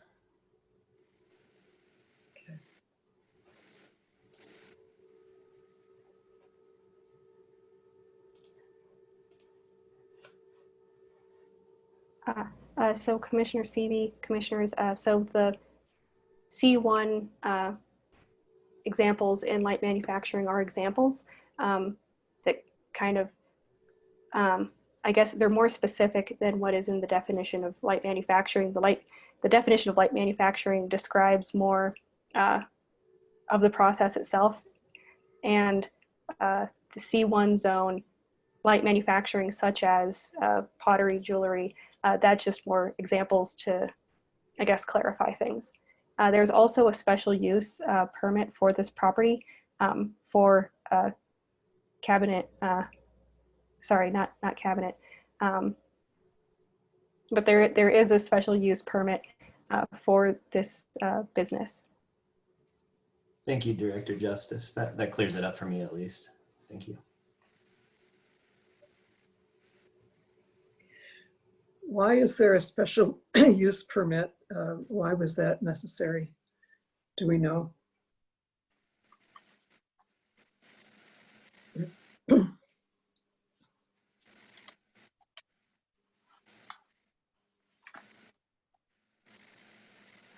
So Chair Eby, Commissioners, this is something that the applicant may be able to further elaborate on, but it is for Minuteman Design Center.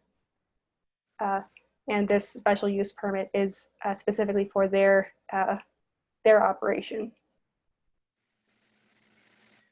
So the sign on the business says Minuteman Refinishing, I think.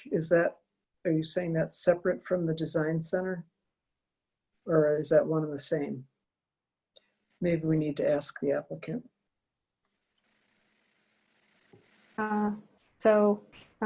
Chair Eby, Commissioners, that is something that you may be able to ask the applicant. I believe when I refer to Minuteman, I'm referring to what they have on their business license, which may differ from their sign. And on the business license, it says Minuteman Design Center? Yes, that is their business name. Okay, any other questions for Ms. Justice? Okay, is the applicant present? Yes, stand by.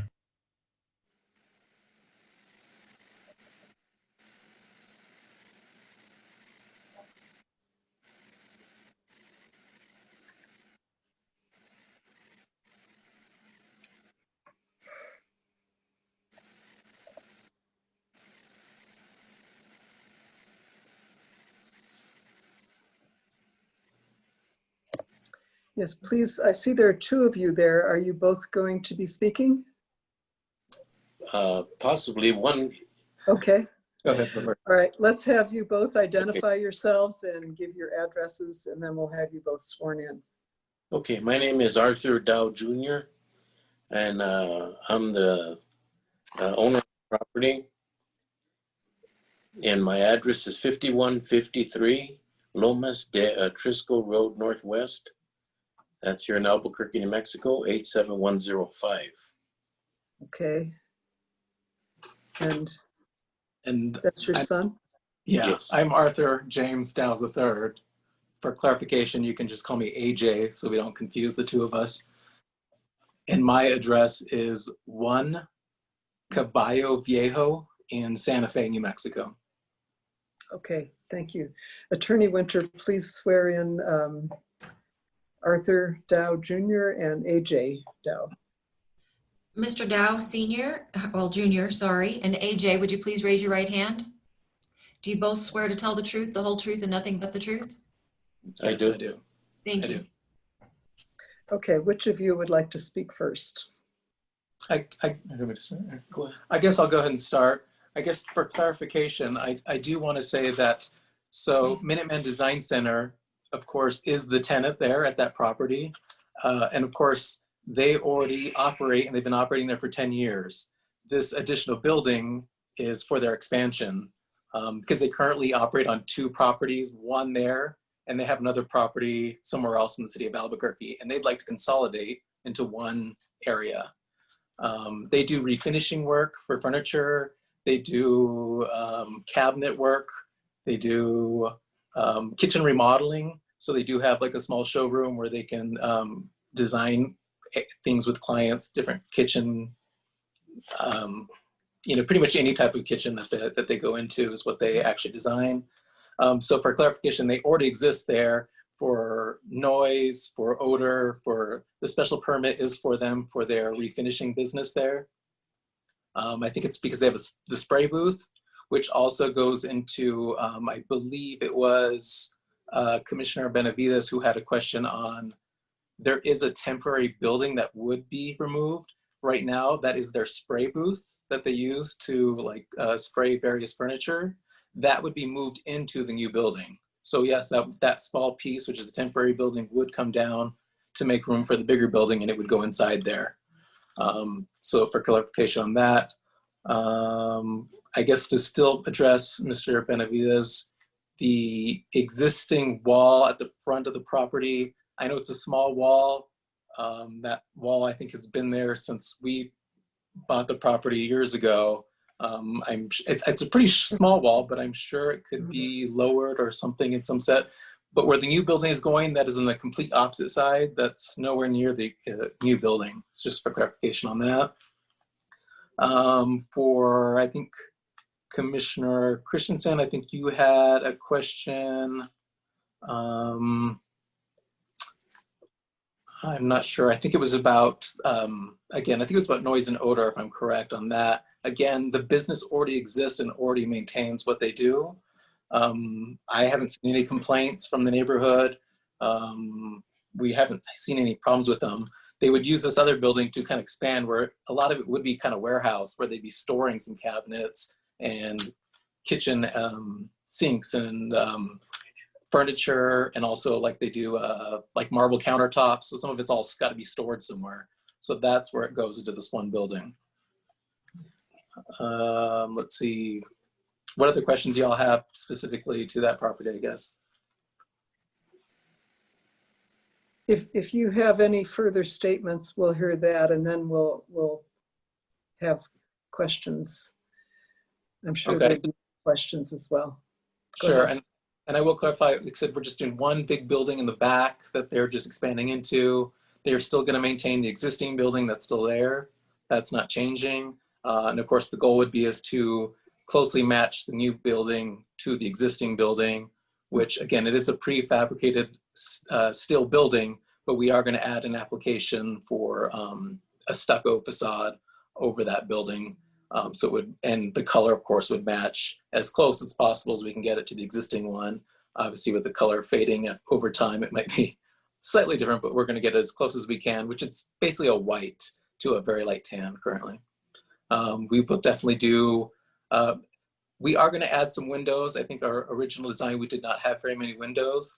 We will be adding some windows and skylights to help get more sunlight into the building so the tenant does not have to power on lights 24/7 when they do work. I will note again, business hours are not changing as far as we know. They operate normal business hours like an 8 to 5 currently there, and that wouldn't change. So that's going to stay the same. I think for, said it's a mostly, I think it's limited landscaping on the back side. Most of our landscaping is all in the front of the property, which is not being changed at this time. We don't have plans to change it anyway. So of course we just, I think that's all we have. Our whole goal is to basically help, the current business is a local family. It's been family run and owned for 30 years. They've been at that location for 10 years. So they're just a local family who wants to expand their business, and we're a local family trying to support them to expand their business and keep their business in Los Ranchos. And that's our goal. Okay. So let's have questions from the commissioners. Yes, Commissioner Christensen. I'm looking at in our packet, and I don't know, AJ and Mr. Dow, if you have a copy of this. I'm looking on page 98 of 120, and then there's a 1B, and this is a letter from Minuteman Design Center, and I just need some clarification. Mm-hmm. So it talks about, along with our refinishing shop, we are a kitchen cabinet manufacturer where we currently lease a building at another location. Our goal is, the next sentence says, our goal is to be able to move our cabinet manufacturing shop to the current location. So they're going to bring their manufacturing of the cabinets aren't being done at the current location right now. They're done at another place, and that's what they're bringing in, is the manufacturing for the cabinets.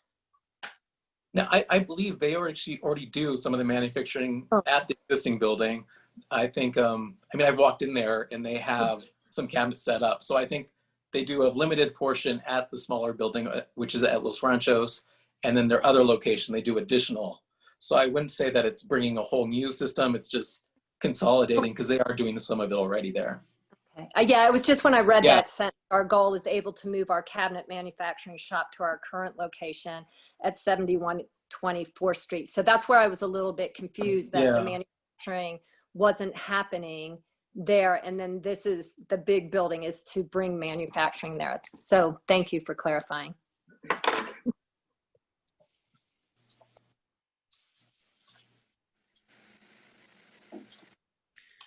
Yes, Commissioner Benavides, question.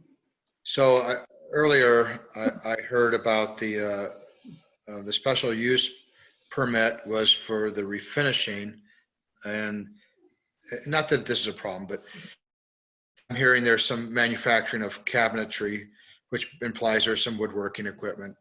Not a big deal. I'm just thinking that the business license probably needs to reflect everything that they're doing. That would be one recommendation. Then I have another comment. So I looked, in the packet, I can see an outline of the metal building, and I see 4 openings which look like high bay areas or garage door kind of openings, and the 2 openings that are further north look like, I don't know if there's any intent to be able to drive through those, but it looks like it's going to be tight, you know. Can you clarify that for us, AJ? Sure. I'm talking to the current owner of the business. It actually sounds like we would go down to 3 bays and not 4, but there would be a bay facing, and to clarify, the existing building already has 2 bays. The new building would have 3 bays, but one of the bays would be opening up to the existing building, more for convenience if they do need to move a project from the existing building into the larger building, that they could raise you know, the bay doors that would be facing each other. And it's a small distance that they could easily just move it onto the bigger building if they're trying to work on another project. So it's just for convenience of moving the products between the two buildings. Okay.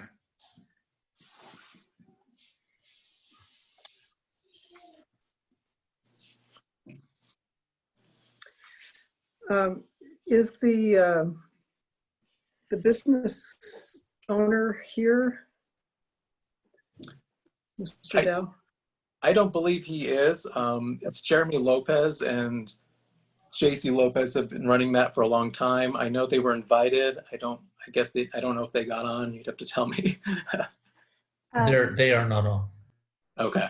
And- yeah, they were invited. I don't know. And the Dows are here as their agents? Well, no, we're the property owners and we would We're be the building owner, the building and renting it out to the existing tenants. So, I mean, it is for them. It's for their benefit. At the same time, it's, at the end of the day, if we don't get approved, we're the ones paying for it. We're the ones that are trying to get it done. And if it doesn't happen, obviously, unfortunately, it looks like they'd have to move their business location. And we're trying to keep them from moving that, since they need to expand. We want to keep them there. And if we can't get another building there, it sounds like they would look elsewhere to lease space, which we don't want to see. I have some questions that you may not be able to answer having to do with the business. When I think about refinishing furniture and cabinets and so forth, I think about the use of solvents and other toxic materials.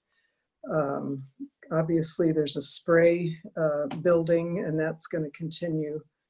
Sanding and dust, painting, staining.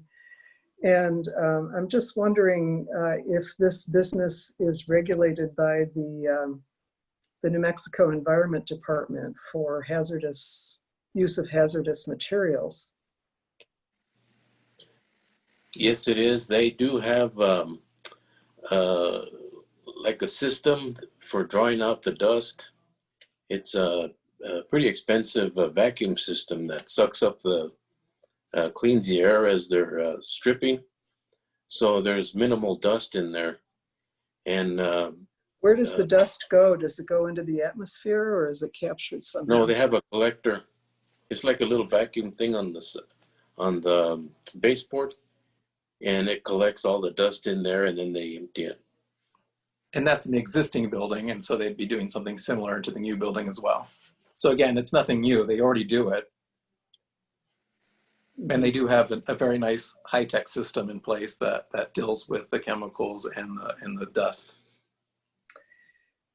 Well, I've been by there and I've noticed some odors that, you know, to me, it wasn't real strong, but just that kind of that solvent odors. And so I wanted to ask the business owners, you know, about inspections and whether they've ever been cited by the Environment Department, whether they store solvents there and whether it's done safely. And since this building is going to be now much closer to the residential property that shares part of the border between your properties, you know, I would be concerned if I lived there. I noticed they had play equipment out and back for their children, and you know, odors and dangerous chemicals might give me concern if I were there. Well, and just to clarify, I don't believe they're really expanding that part of their business. It sounds like it's more in the kitchen remodeling. So it sounds like that's what the big space is going to be mostly used for, is for the cabinet storage, for countertops, things like that. The refinishing that they do will continue, but I don't think that's their planned scaling into, you know, expanding their business. That's just a piece that they've been doing for 30 years. And I don't plan on, but it sounds like they're more expanding into the kitchen remodeling sector, which in that case doesn't really require more odors and more chemicals. It's just another piece of it. Yeah, I wondered what part of the business is operated at the other location that's going to be brought over here. And I'd like to ask them what that Yeah, is. they If they're going to be expanding the Mhm. refinishing and stripping and all that. I'm I'd sure like we could get on the next call, so. Okay. And there are at least 2 large storage units on the south side. I don't think one there. Are they temporary or are they permanent or? Those are all temporary. I think one of them's already gone now, but yeah, they plan to move those out if the new building goes in. That's part of the whole point of this big building, is that they wouldn't have to have these temporary structures and these, you know, offsite issues that they bring in to store things. It would all go into this one building and make a cleaner look for the whole entire property. Yeah, well, that makes sense. Okay, anybody else have questions of Mr. Dow? Yeah, I do. Commissioner Benavides. I realize that we're not taking action on this today, and it's just for, you want to hear our comments and recommendations. But Chairwoman Lynn Eby brings up a good point. It would be nice if the business owner was at the next meeting or next time there's an application. So questions could be asked. I would assume that there are flammable chemicals, solvents that would need to be stored correctly and done in compliance with any state or federal regulations. I would assume that there's disposal of hazardous chemicals that would have to be done in compliance with any state or federal regulation. So those would be things that we should check, that they acknowledge that those sort of things have to be done. That's all. Any other questions or comments for the applicants? Okay, is there anyone present who would like to speak on the application? And it's not either for or against, it's just speaking on the application, since we're not voting on anything this evening. Is there anyone that wants to speak about this matter in the audience? There are no hands raised. Okay. All right. Then I'm going to close the floor for comments. Is there any discussion among the commissioners about this proposal, whether it appears to have merit, whether the configuration appears to be acceptable, and so forth?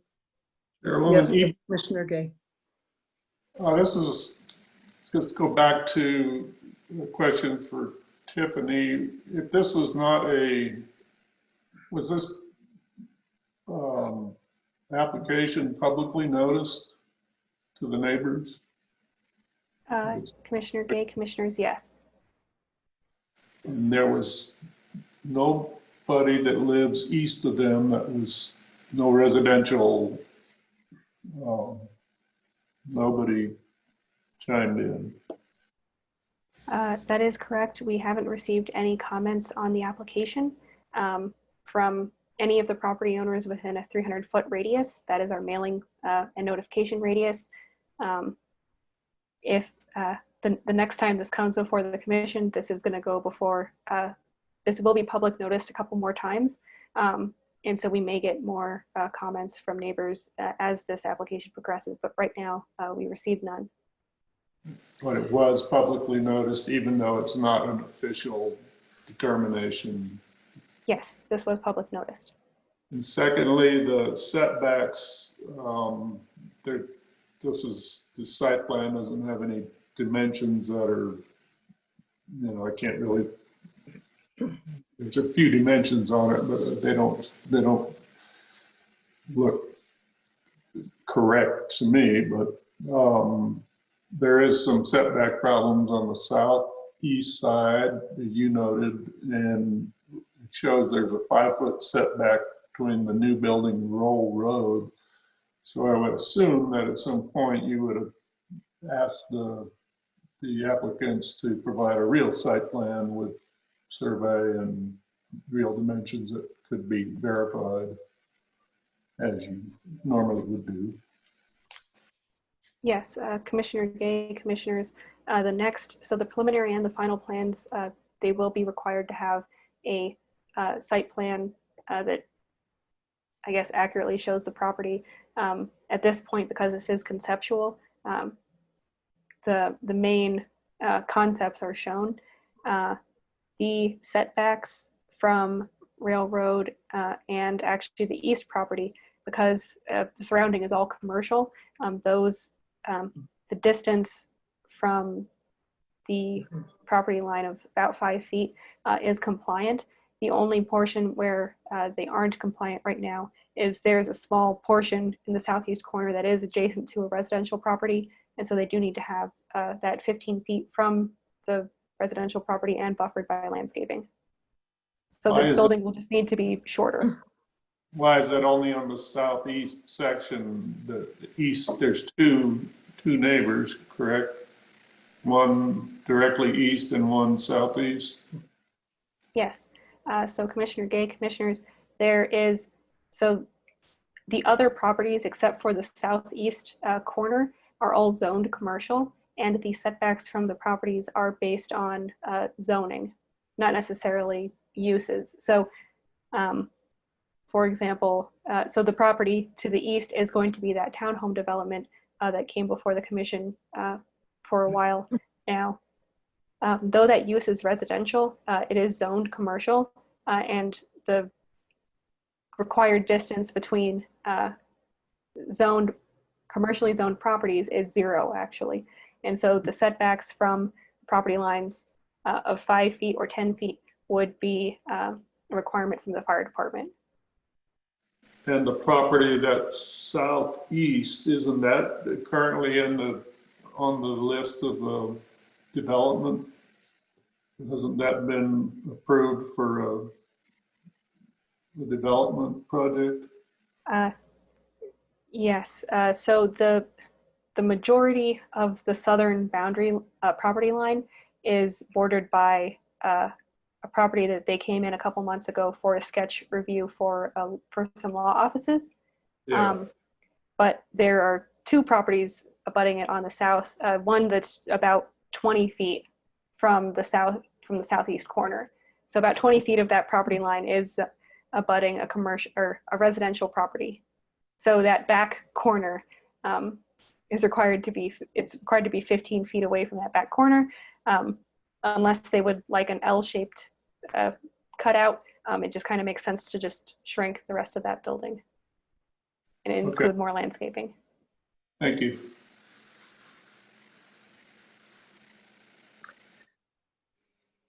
Yeah, I noticed the property to the east of this property. If you look on the satellite map, it shows a big building there, which has been demolished, and all that remains is it's like a utility shed or something that is right on the property line with this. And that's the Valhagen application that we have dealt with in the past. Mm-hmm. And I noticed that they're having their hearing before the Board of Trustees tomorrow night on that. Is that right? Yes, that's correct. So the fact that that is going to be a residential type development doesn't impact any of the setbacks or anything for this property. But the developer might be interested in, in knowing what's going on. I didn't see one of those green signs on this property. Is that not part of the public notice, Tiffany? So the applicants were given a green sign to post on their property. Let me just double check that. We do actually have that. I didn't see it, but sometimes I miss things like that. I've been known to miss that in the past. Yes, so we did give them a sign for this meeting, and the property owner, Mr. Velhagen, to the east, he was notified as part of the public notice mailing for this application that there is going to be a site development plan review at this meeting. I haven't received any calls from him. As a courtesy, I can call him to let him know, but he, as well as anybody in that 300-foot radius, is notified by the mail. Yes, Commissioner Gay. I don't believe that the Bellhagens live at that property address, though. I think so. I mean, you might have sent him a courtesy copy, but that was kind of my question, is that if I was building a commercial rental building, brand new, and then somebody put up a 7,000 square foot metal building manufacturing facility, I would have been surprised that there at least wasn't some interaction between the two parties. So I guess all I would ask is to make sure that that they do all know about it. Living there and having a mailing address there might be two different things. Commissioner Gay, commissioners, the way that we do our property notice, or the way that we do our mailings, is that we do use the owner's address from the Bernalillo County Assessor's Office. So it doesn't go to that property, it goes to wherever the mailing address is for that property owner. So it should either go to their PO box or their home address. And as a courtesy, I can notify Mr. Velhagen that there is an application going on to the west of his proposed project. Yeah, I think I'd appreciate you doing that. Any other comments, discussion, questions?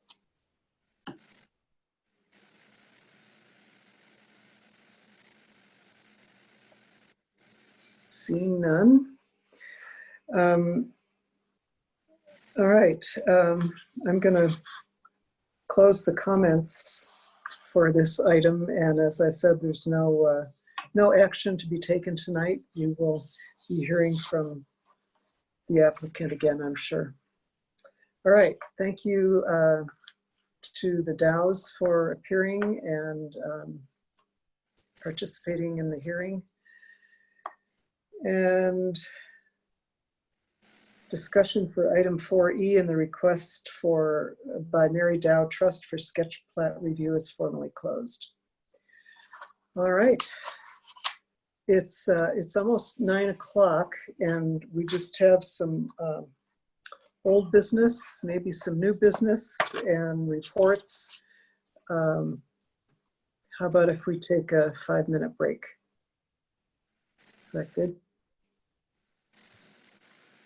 Yes? No? Is that good? Okay.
Okay, it looks like we are all back. So we're back in session and the time is 9:04. And our next item on the agenda is old business. And we do have old business this time, and that is discussion on the variance hardship language. Director Justice, do you have a report on this? Anything you want to add to your excellent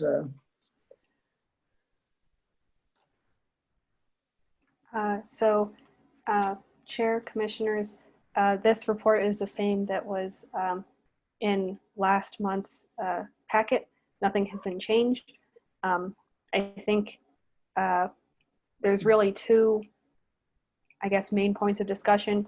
One is a small grammar change that would, I guess, clarify a few things. And then the other is whether or not the variance criteria in general should be amended in some way. If the commission can come to consensus on the small grammatical change, then I will be able to take it forward to the Board of Trustees. If we are going to be discussing a larger change, this is something that we'll probably need to revisit a couple more times before bringing it for an ordinance revision. And I stand for any questions.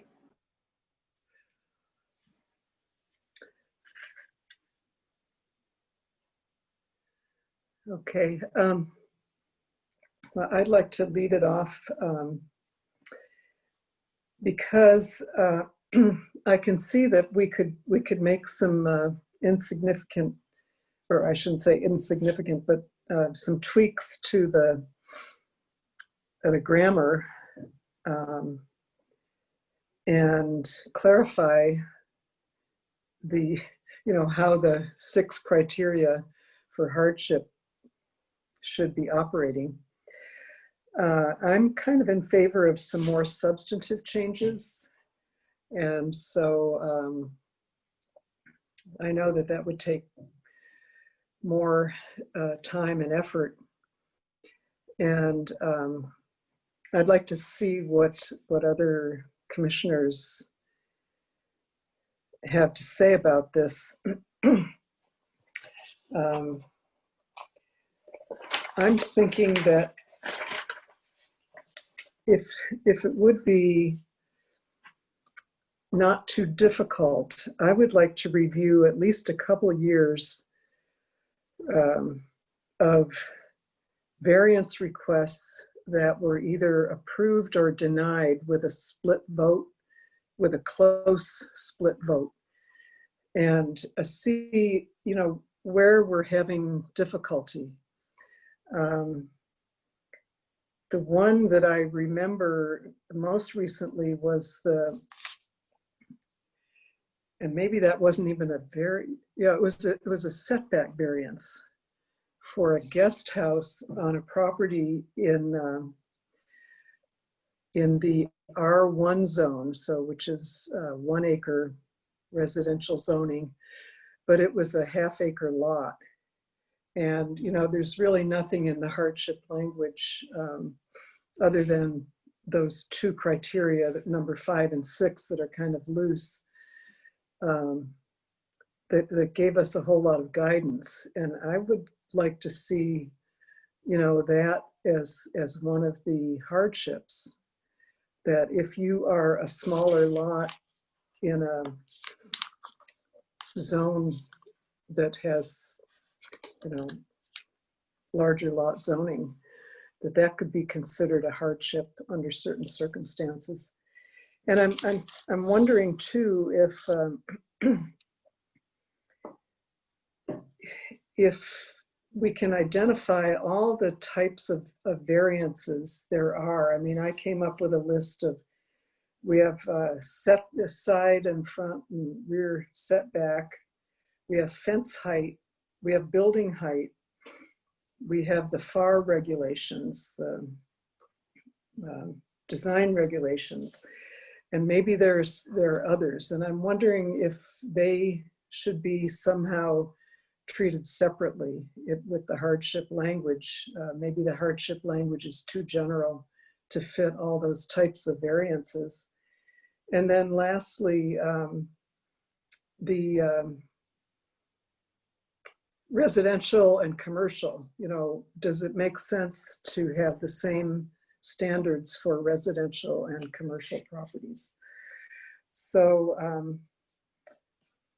those are my comments. And then I'd like to take a look at other municipalities and see how they have done it. And I kind of intended to do that in the last month, but of course I didn't get around to it because I didn't think of it until yesterday. So what do you all think about the hardship criteria?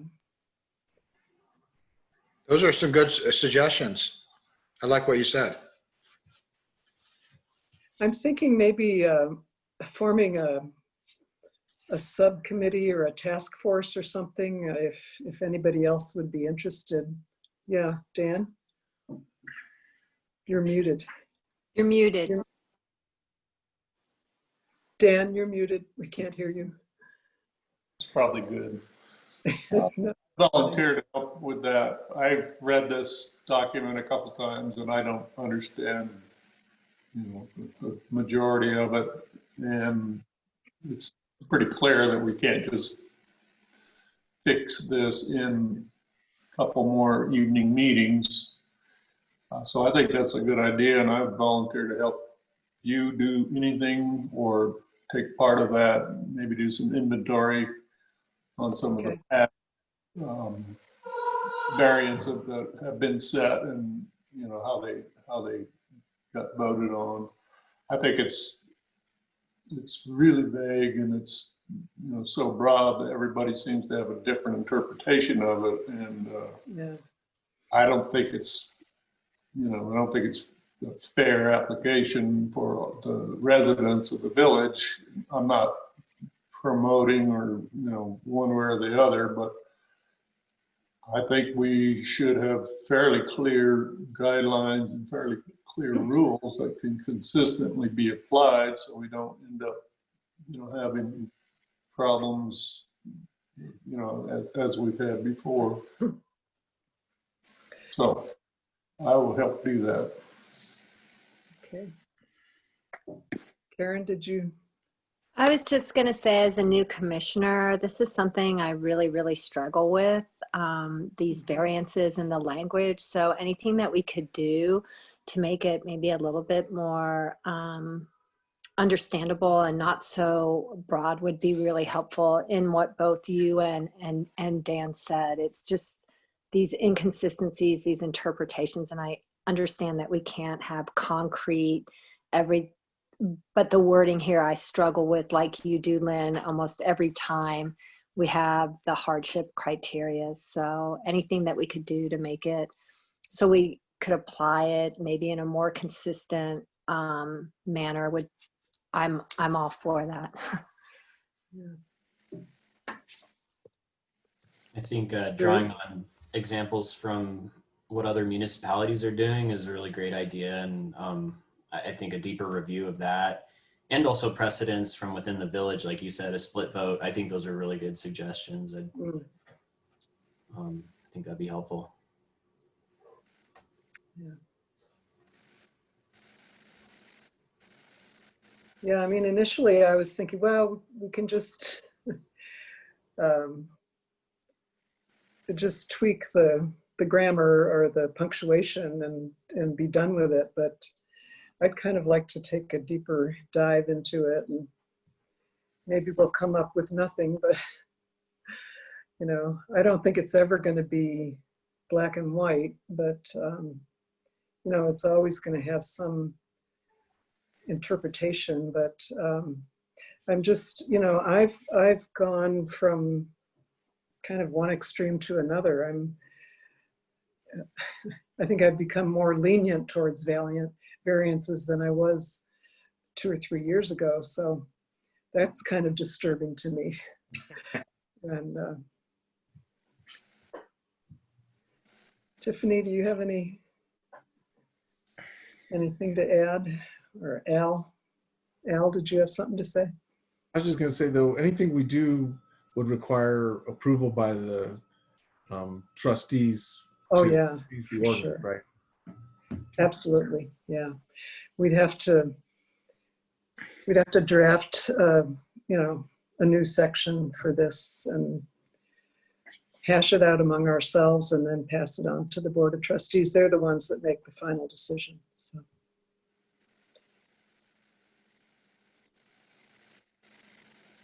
Tiffany?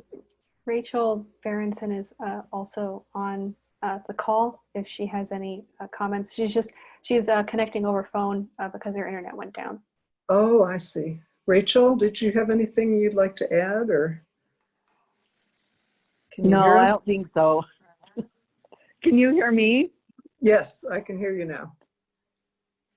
Okay. Yeah, I don't have anything to add. I think taking a deeper dive into the variances would be a great idea. Okay.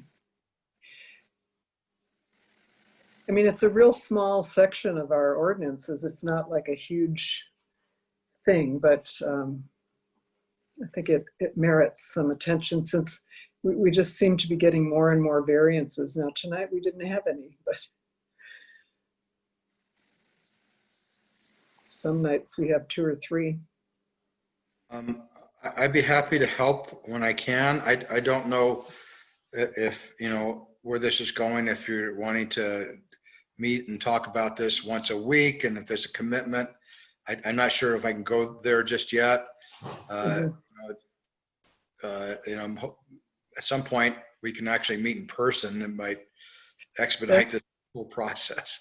My vision is, I actually was envisioning having people over to my house here because I have a table that it's a dining room table, but it has 2 huge leaves in it, and you know, opens up into almost a conference table size. But then I thought, well, these probably would have to be publicly noticed, and it might be, but it might be feasible to meet in the village hall. Yeah. I think we could probably socially distance and so forth. I'd rather meet in person. There would have to be snacks, you know. Yeah, we'd have to have snacks, masks, and snacks. Snacks. Yeah, and the mask would get in the way, right? Right. Yeah. So Chair Evie, I guess I'm assuming that you would be the point of contact for staff and a new subcommittee. We would send invitations to all of the commissioners, of course, and keep them all aware of what's happening. But it seems like you would be the point of contact. Is that correct? Yeah, I'll be the point of contact, and I'll be in touch with you. And then would these need to be publicly noticed? Am I right about that, Tiffany? If there's more than 2 or 3 of us together? Yes, Chair Evie, commissioners, depending on how big of a subcommittee this is, it would need to be public noticed. It looks like there's 3 or maybe even 4 who have expressed interest. What do you think about frequency of meetings? I don't think I want to meet every week, but maybe. So the details for meeting, we can hash out over email, and then we can send out an invitation to all the commissioners to see what works with their schedule availability. So Director Justice, would you help us with some of the research, like what do other cities and villages do in regards to variances, and maybe some statistics, like we've applied variance to the most common variance is a setback for for sheds or whatever. I think that's where that's what you were asking about. Is that correct, Chairwoman Evie? Yes. Yes. Yeah. So yes, so I would be able to help with researching and going through village records. Okay. Is there an easy way to do that search of past variances, or is that just going to be a tedious task? Oh yeah. So We do have digital copies of these things. It would be an undertaking, but it is something that we can do, especially since this is, as you mentioned, we do get quite a few variances, even though this is a small section of the code. It is a relatively important one because we do get requests for variances for many types of variances, and not all of them go before the commission. Oh, really? Okay. All right, well then Tiffany and I will be in touch with each other, and then we'll be in touch with all of you, and maybe there are some members of the public that would like to join us. Tiffany, what do you think about us meeting in the Village Hall? Do you think that's feasible? Chair Eby, commissioners, I think that's going to depend on coordinating with current uses, as well as how many members of the group would be there. Yeah. The preference is to have is to minimize in-person contact as much as possible. So we may attempt video calls, and we may attempt in-person, depending on really, I guess, the number of people. Another consideration would also need to be if there was a quorum and it had to be public meeting, then if we met at Village Hall, that would require a different level of technology to be able to make that meeting public. I'm not sure I understand what you mean by that, Kiko. So Chair Eby, if for example, we do have a quorum with the subcommittee, all of our meetings would have to be public noticed and be able to be attended by the public. And so in order to minimize the number of people that would be there, we would have to have this available digitally. So those are logistics that we can work out over email. Okay. And we can do it by Zoom if need be. Probably have to, yeah. It would bring your own snacks. Yeah, probably. No sharing. Okay. Let's move on to the next item, which I think is reports, or no, new business. Now, I want to acknowledge Commissioner Park's obvious frustration with our procedure, and I don't know if this is the proper place to discuss it, but I would just like to acknowledge, Al, that when I was not in charge of running meetings, I would always get upset if the chairperson skipped over the discussion, tried to skip over the discussion. And I apologize for doing that tonight, and I apologize if I've done it in the past. It's not my intention. I think the order of the way we hold the meetings is fine. You know, it seems to me there's plenty of opportunity for comments and questions and things before the motion is made, but that's not true. You won't, once the presenters are done, Lynn, making their presentations, we have lots of conversations during them, but once their presentation is done, you won't allow any conversation or any discussion of the presentations among the board itself until a motion has been made. That's my objection, because by doing it that way, then motion is made, and then we have to go back and redo it multiple times and amending motions and doing stuff. Whereas I think it makes more sense to do, conclude the presentation, open it up for discussion of the members of the Planning and Zoning Commission, and once the discussion is done, then entertain motions. That would build, I think, ideally consensus. But by doing it, and this isn't just you, this is the way it's always been done, but you know, my response to when anyone tells me that this is the way we've always done it, well, heck, if we were going to do it the way we've always done it, we'd still be subjects of the Queen. I mean, I'm not interested. I mean, you know, just doing it. That's some great hyperbole there, Al. Thanks. Nan, can we hear from you about why do we do it this way? And can we change it? And then we'll talk about should we change it. Well, Chair Eby, Commissioner Park, I believe you have operating rules. And I don't have them in front of me, so I can't tell you, but I have a feeling they dictate Robert's Rules of Orders, which would explain the this is the way we've always done it situation. But without having those in front of me, Tiffany probably knows them by heart, but I don't have them in front of me. They may call for Robert's Rules of Order. So if that's the case, then we probably need to amend that your rules. And I applaud you for having rules. The Board of Trustees did not have rules, but until I take a look at those, I just want to see, if that's what's causing this problem. We could toss out our rules. Well, you can amend them. You could absolutely amend them. It's not a big deal. I'm sure you adopted them by resolution at some point. Tiffany, I didn't know if you had anything to add to that. If the commission does desire to change the discussion procedure, and we are following that discussion procedure because of Robert's rules, and that is in our ordinances, in our resolutions, we can bring that forward at the next commission meeting for an amended resolution, if that is the direction the commission would like to go in this evening.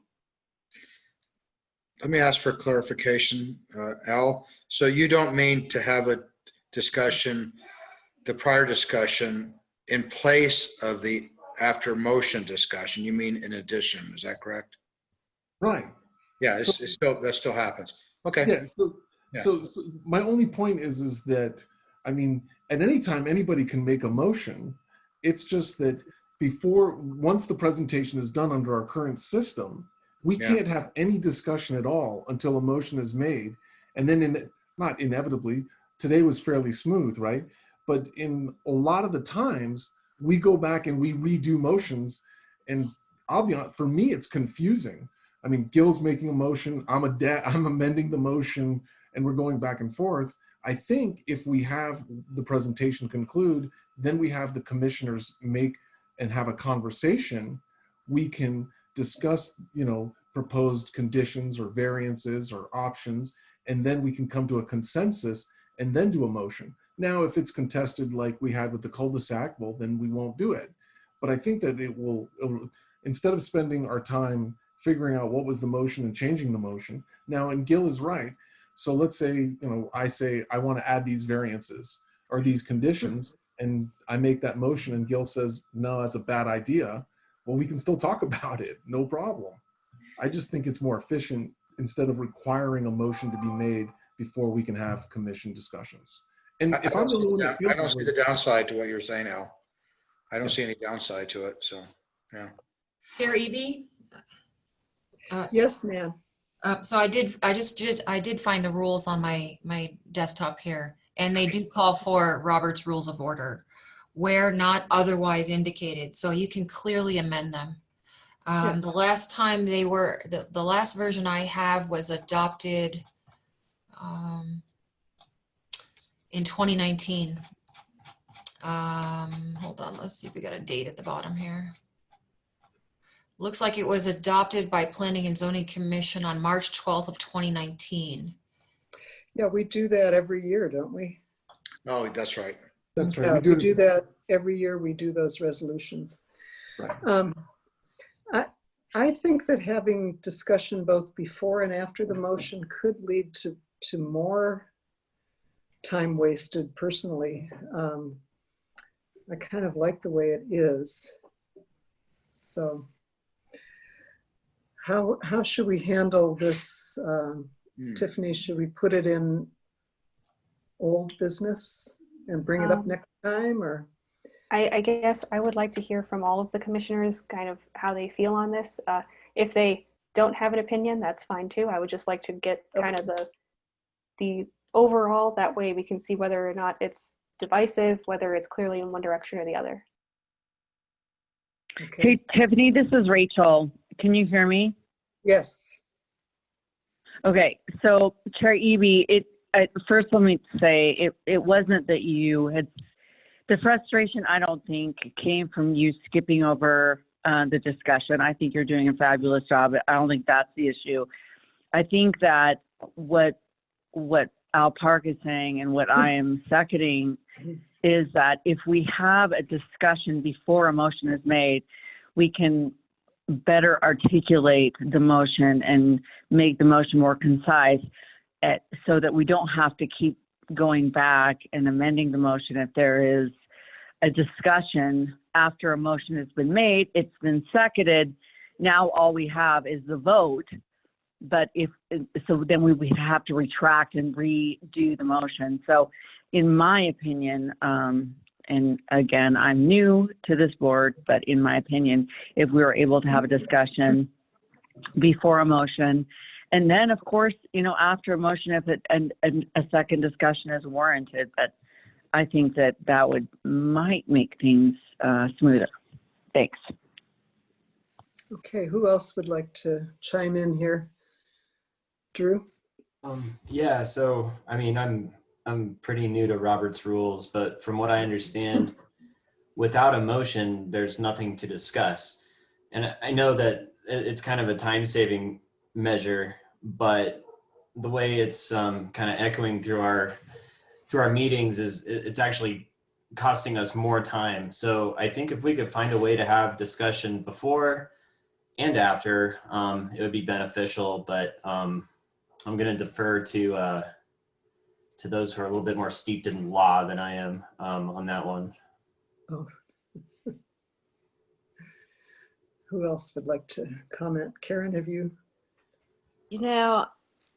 I see both sides of it. I sometimes, in all honesty, when we've made all these amendments and changes, I don't even know what I'm voting on. And sometimes I know I've stopped and said, okay, wait, when I say yay or nay, what exactly am I voting on? So I'm kind of with Drew and Gil regarding, I'd like to see it before and after, and with Al and Rachel. I think it would make it more clear. I think our discussions would be more beneficial.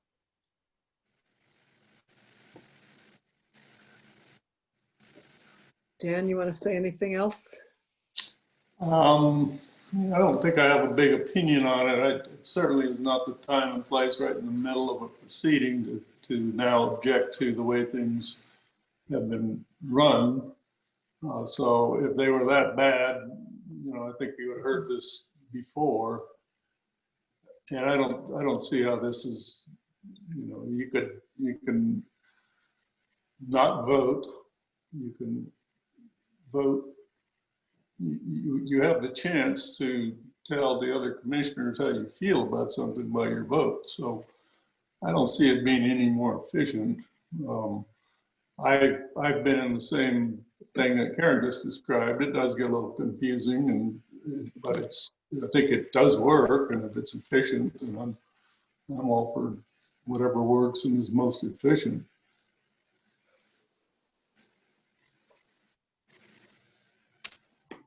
Okay, have we heard from everyone?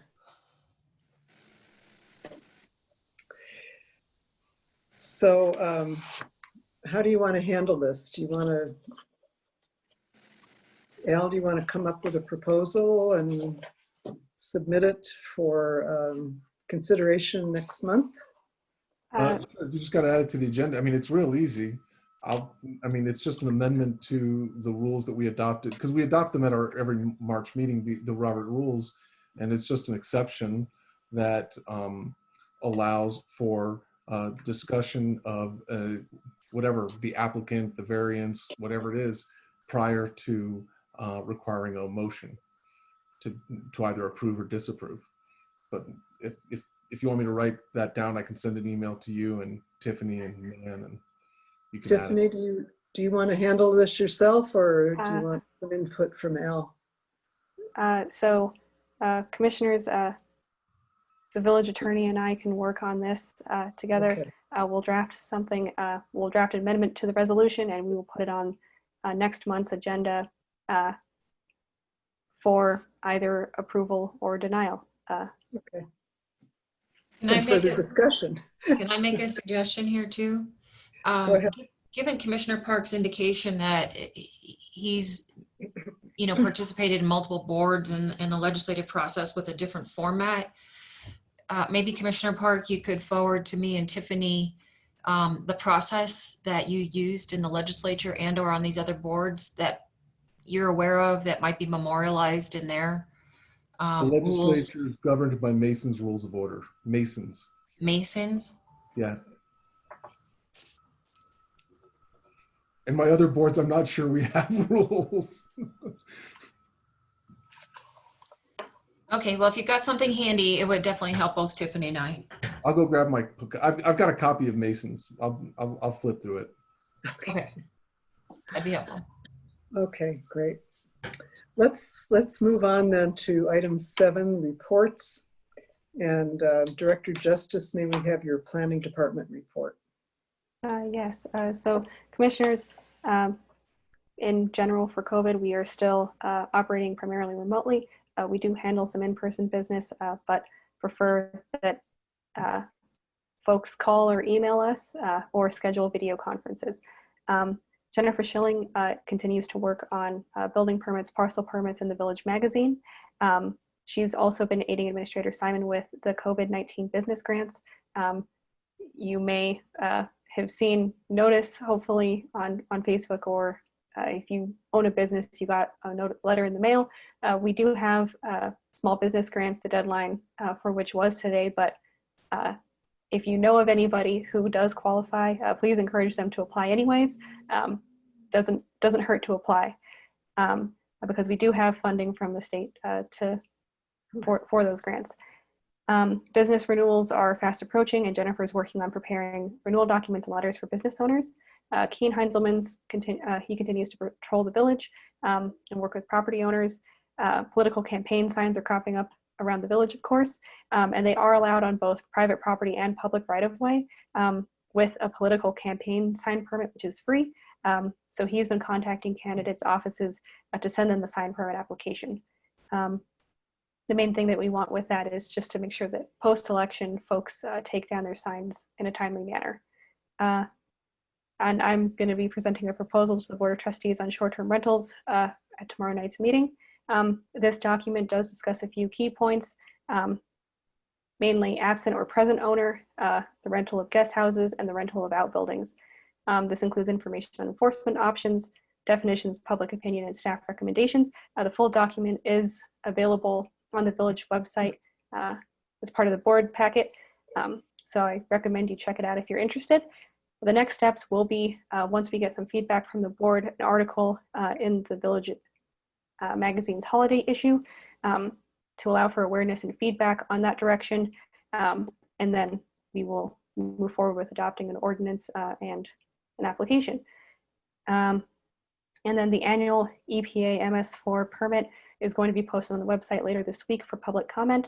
And we have a 45-day public comment period for our permit. We're part of the Middle Rio Grande watershed, and all jurisdictions and agencies submit this report to the EPA, even though we all work together. And we have a quarterly business report on the next few pages, so you can see openings and closings. And I stand for any questions. Tiffany, the short-term rental policy is not going to ever come before the commission. It sounds like it's going just directly to the Board of Trustees. I thought there were some people on the commission here who were on a task force or something about that, or? So Commissioner, or Chair Eby, Commissioners, we did not create a task force or a committee for short-term rentals. This was a staff-driven endeavor, but we can, I suppose, bring the topic up for the commission as part of public comment for the trustees. However, I do recommend that if you are interested in this topic, that you submit public comment via email to me so that I can include that for the Board of Trustees. Okay. And then I think we've mentioned this before, but it would be helpful to have on the commercial business registrations, the addresses of those businesses. If you could add a column for that, I'd appreciate it. Sure, I will pass that on to Jennifer. Okay, thanks. Any other Hey, comments? yeah, this is Rachel. I've got a question for Tiffany, and this may not be on point, but let me ask you this. What is the village doing about enforcing COVID regulations? Let me bring it up like this. This last weekend on 4th Street, there was a car show, and there were tons of people that without masks, you know, huge gatherings, and there was no enforcement. And so I'm just wondering, does the planning and zoning have anything to do with this, and why is this occurring?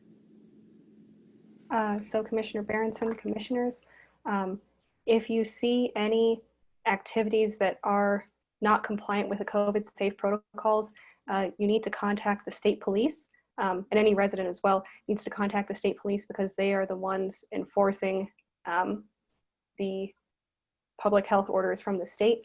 If you go on the governor's website, they do have a contact number that you can call for reporting violations. The village was not informed beforehand for this one event, so we did not know that it was going to happen. We heard about it during and after. Well, I live right down the street from this, and it's not the first time. I think it's a monthly occurrence. And the first time I encountered it was either last month or the month before. I sent a letter to the mayor and he never responded. So I can't believe that, you know, that our elected officials are washing their hands of things like this. You know, they're utilizing these great improvements that we've made along 4th Street. We've got the lights, and, you know, it's kind of this party atmosphere, but yeah, it's kind of scary. I've driven my bike through there twice now, this past weekend and then the last time, and hardly any masks are to be seen, and there are gatherings of many people close together. So thank you for bringing that up, Rachel. Any other comments? Yeah, and I will say that there are lots of large gatherings that are occurring that I was pretty shocked that BC is not enforcing any of this. So it's, I guess what you're saying is it's New Mexico State Police, the Bernalillo County Sheriff's Office are not going to enforce the order. Or maybe they will. Right there, you know, the sheriff's office is part of, I mean, this thing was going on in front of the sheriff's office as well. Yeah, and I want to, I'd like to comment too, because we have my husband's family has a business on 4th Street. We had tons of beer cans in the parking lot. There was public, urination going on in our parking lot, and it's just been, yeah, it's just, yeah. So commissioners, if there is illegal activity that is not related to the COVID safe practices, such as public urination, that is something that you can report to the sheriff's office, and they should be able to take care of it. I will pass on these concerns to the public safety officer, Fred Radosevich, and I'll try and have him send you all an email explaining the village's jurisdiction, who should be enforcing these protocols, and who to contact. Thank you. Thank you. Thank you, Tiffany. All right. So let's, unless we have any further questions or comments for Tiffany, we'll move on to the commissioners' informal discussion. And I just have, I really want to commend Jennifer Schilling for her work on the village newsletter. It looks great. You can, the improvements that she's made in the formatting and just the layout and whatever else she's doing, it looks wonderful. Any other informal discussion among commissioners?